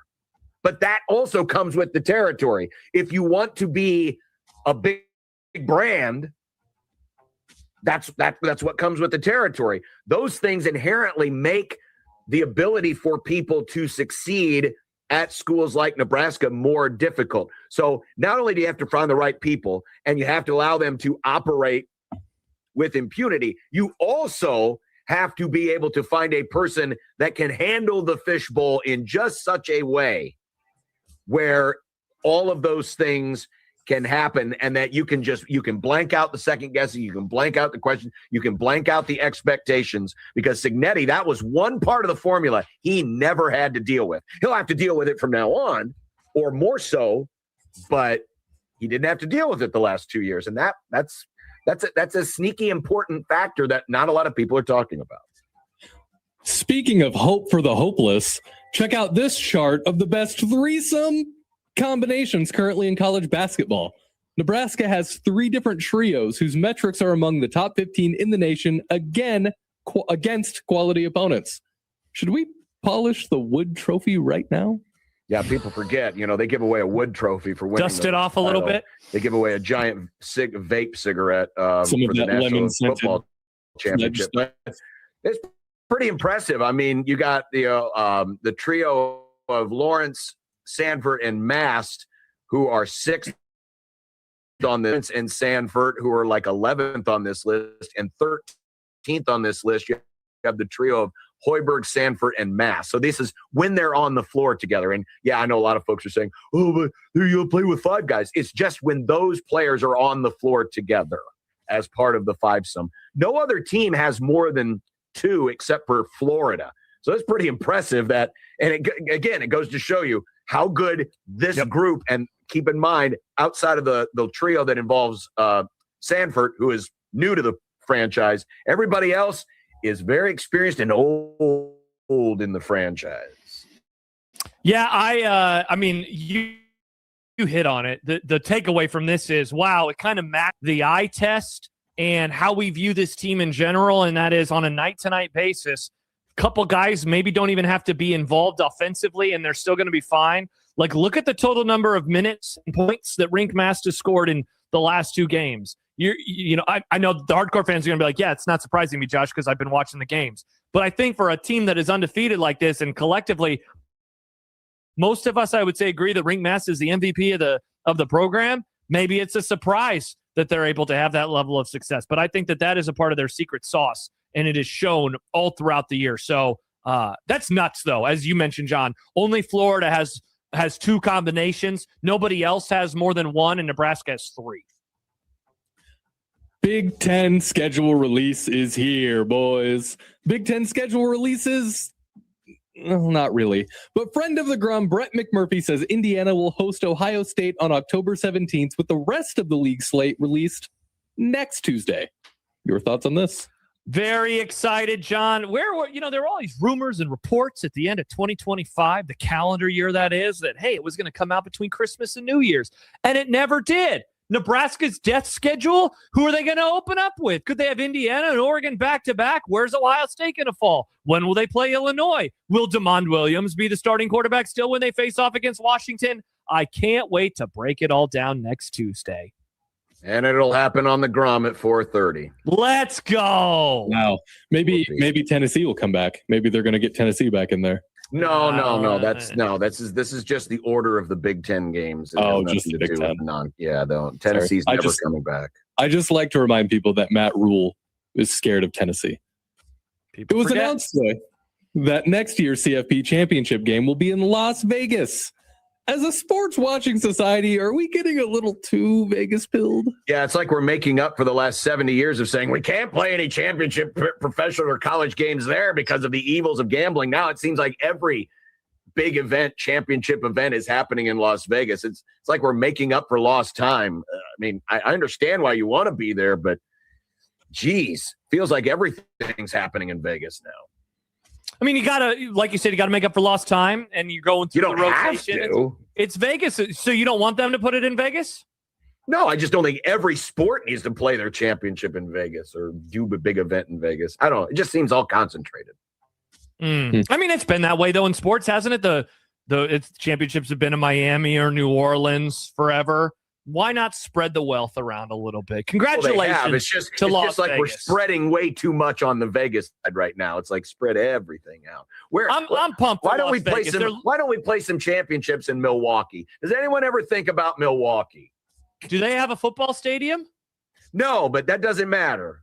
They can play at the baseball stadium. They've done that. Go play it at the baseball stadium. I am just glad that Las Vegas is finally getting a chance to get more money. You know, it's a very downtrodden, middle of the desert. Well, hey, Nick, with your generation never visiting there, they need a little bit more cash. We can't afford to visit there. The way too early top 25s were hot and heavy this morning all across the internet. Josh, you love clicking on things, but aren't they pretty useless in this era of college football? John, you're going to love my answer. Yes, I read a couple of them over the last 2 days, and I'm like, how do you even know? Now, I clicked on them, and so it worked, and now we're talking about them, so it doubly worked. But we don't know anything about these rosters. We have zero idea. Like, think about it. Last year, Ole Miss spent all that money, and it was like, well, it's going to be hard for them to replicate that. Not only did they do that, but they were even better. So, yeah, these are pretty worthless, and they're more worthless than they used to be. But I love clicking on them.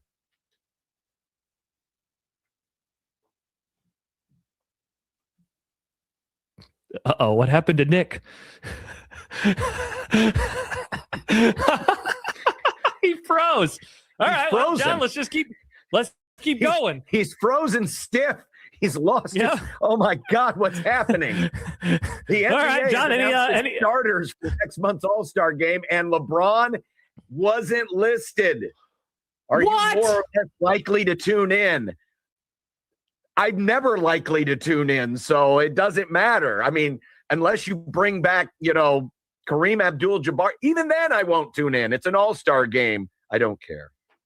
I figure that you would be much more interested in watching the NBA All-Star game without LeBron James. So I thought you might want to tune in and watch. I'm not interested in the NBA All-Star game. It is. I can't believe that he. Well, the NFL's is now the worst of the All-Star games. But the NBA is pretty bad. It's not even close. Yeah, that one is terrible. No, I'm neither more nor less likely to watch the All-Star game. I feel like, John, we always talk about when we were kids and everything and how things were better.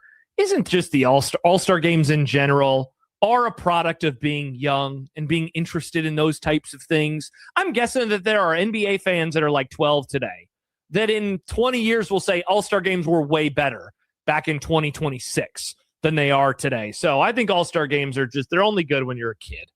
Eventually you just get over them. Another vacancy has been filled as Robert Saleh is going back to the big chair as Tennessee's head coach. Surprised? Good move? Here's my answer. I can't believe that he's a head coach again so soon. I figured after the way that the Jets run ended, that he would want to step away from being a head coach for maybe another season, check out the job market and go somewhere. But more importantly, John, I didn't think that other teams would be interested in him so quickly. I guess his defense, for all of their warts, and they had a lot of them this year, also had how many more injuries than warts. And so maybe the hope is, hey, without those issues, he'll prove to be better. And they do have a quarterback, so a young quarterback at least that you can talk yourself into. So I guess I understand it from his perspective more than I do theirs. I'm a little surprised that a franchise would be interested in him this quickly. Part of it is he was in the Jets franchise, so that is 100% true. That you almost don't count that because of how poorly that franchise has been run over the last several decades. The other thing that's interesting about this is he moves into the same division as Liam Cohen. And remember the incident that happened after the Frisco Jaguars game when Salah and Cohen went at it in the handshake line. So now these guys get to be division rivals. Oh, how juicy. All of a sudden, this division, which has never been exciting, even when they had Peyton Manning, it just, I don't know. The AFC South just like, Now all of a sudden, it's got some spice to it. Little juice to it? Little juice. Yeah. Finally, some folks online were gasping or giggling when in getting typical fan reaction shots. ESPN zeroed in on porn actress and Miami fan Abella Danger.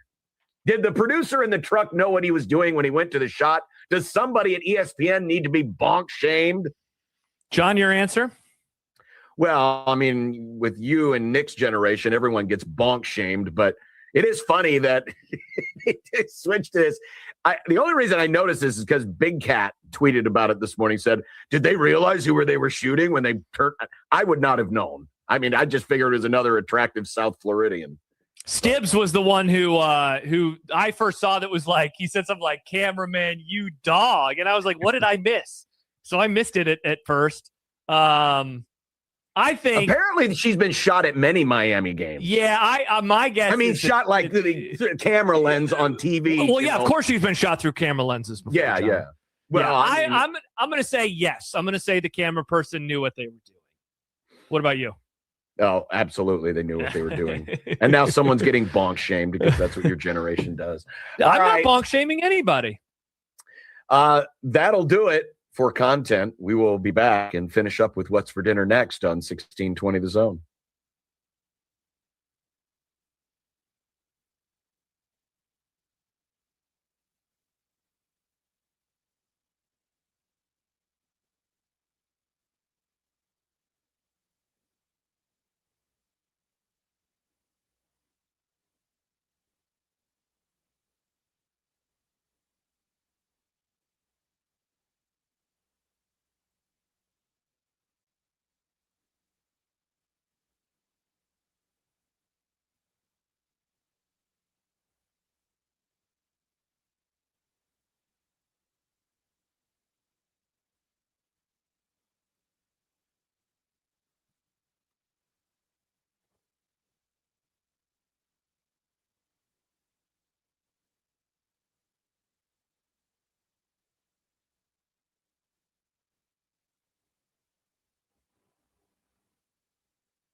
When you knock us down, we're going to get up. And on the way up, we're going to bite a kneecap off. Crust is good on your pizza, not your ass. I will eat your ass first. He's tough as a Woolworth steak. And then it's going to take 2 more shots to knock us down.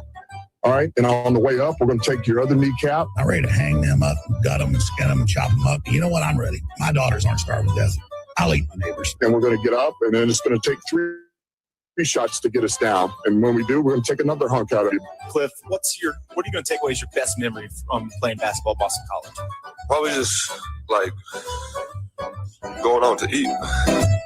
So last night I came home and I noticed there was some remnants of, Mexican food items in the recycling bin, like rice, taco rice boxes and stuff like that. So I knew we were having probably just, tacos. But then I came into the house and there was this tray in the oven of what all looked like, flat, almost like tostada things. And I made the mistake of asking, what is this? And the wife said, what do you mean, what is this? You know what that is. I said, I'm not sure what that is. And she said, those are Taco Bell Mexican pizzas. They were homemade. But I couldn't tell because I hadn't seen a Taco Bell Mexican pizza in a long time. And so she was a little mad at me. And then I even asked the question, well, what's inside? And she's like, what do you mean what's inside? You're the one that always says Mexican food has the same 5 ingredients. Bottom line is they were delicious. It was really good. I just didn't recognize exactly what it is I was eating. I'm happy it was good for you. I don't know if it was good for me. Well, yes, delicious. That's good. The Korean beef bowls were very tasty last night. Don't know what we'll be having at the basketball game as I try to stuff my face real quickly. Again, they've had all sorts of different foods so far throughout the season. So TBD, I can't wait to find out in the next couple of minutes.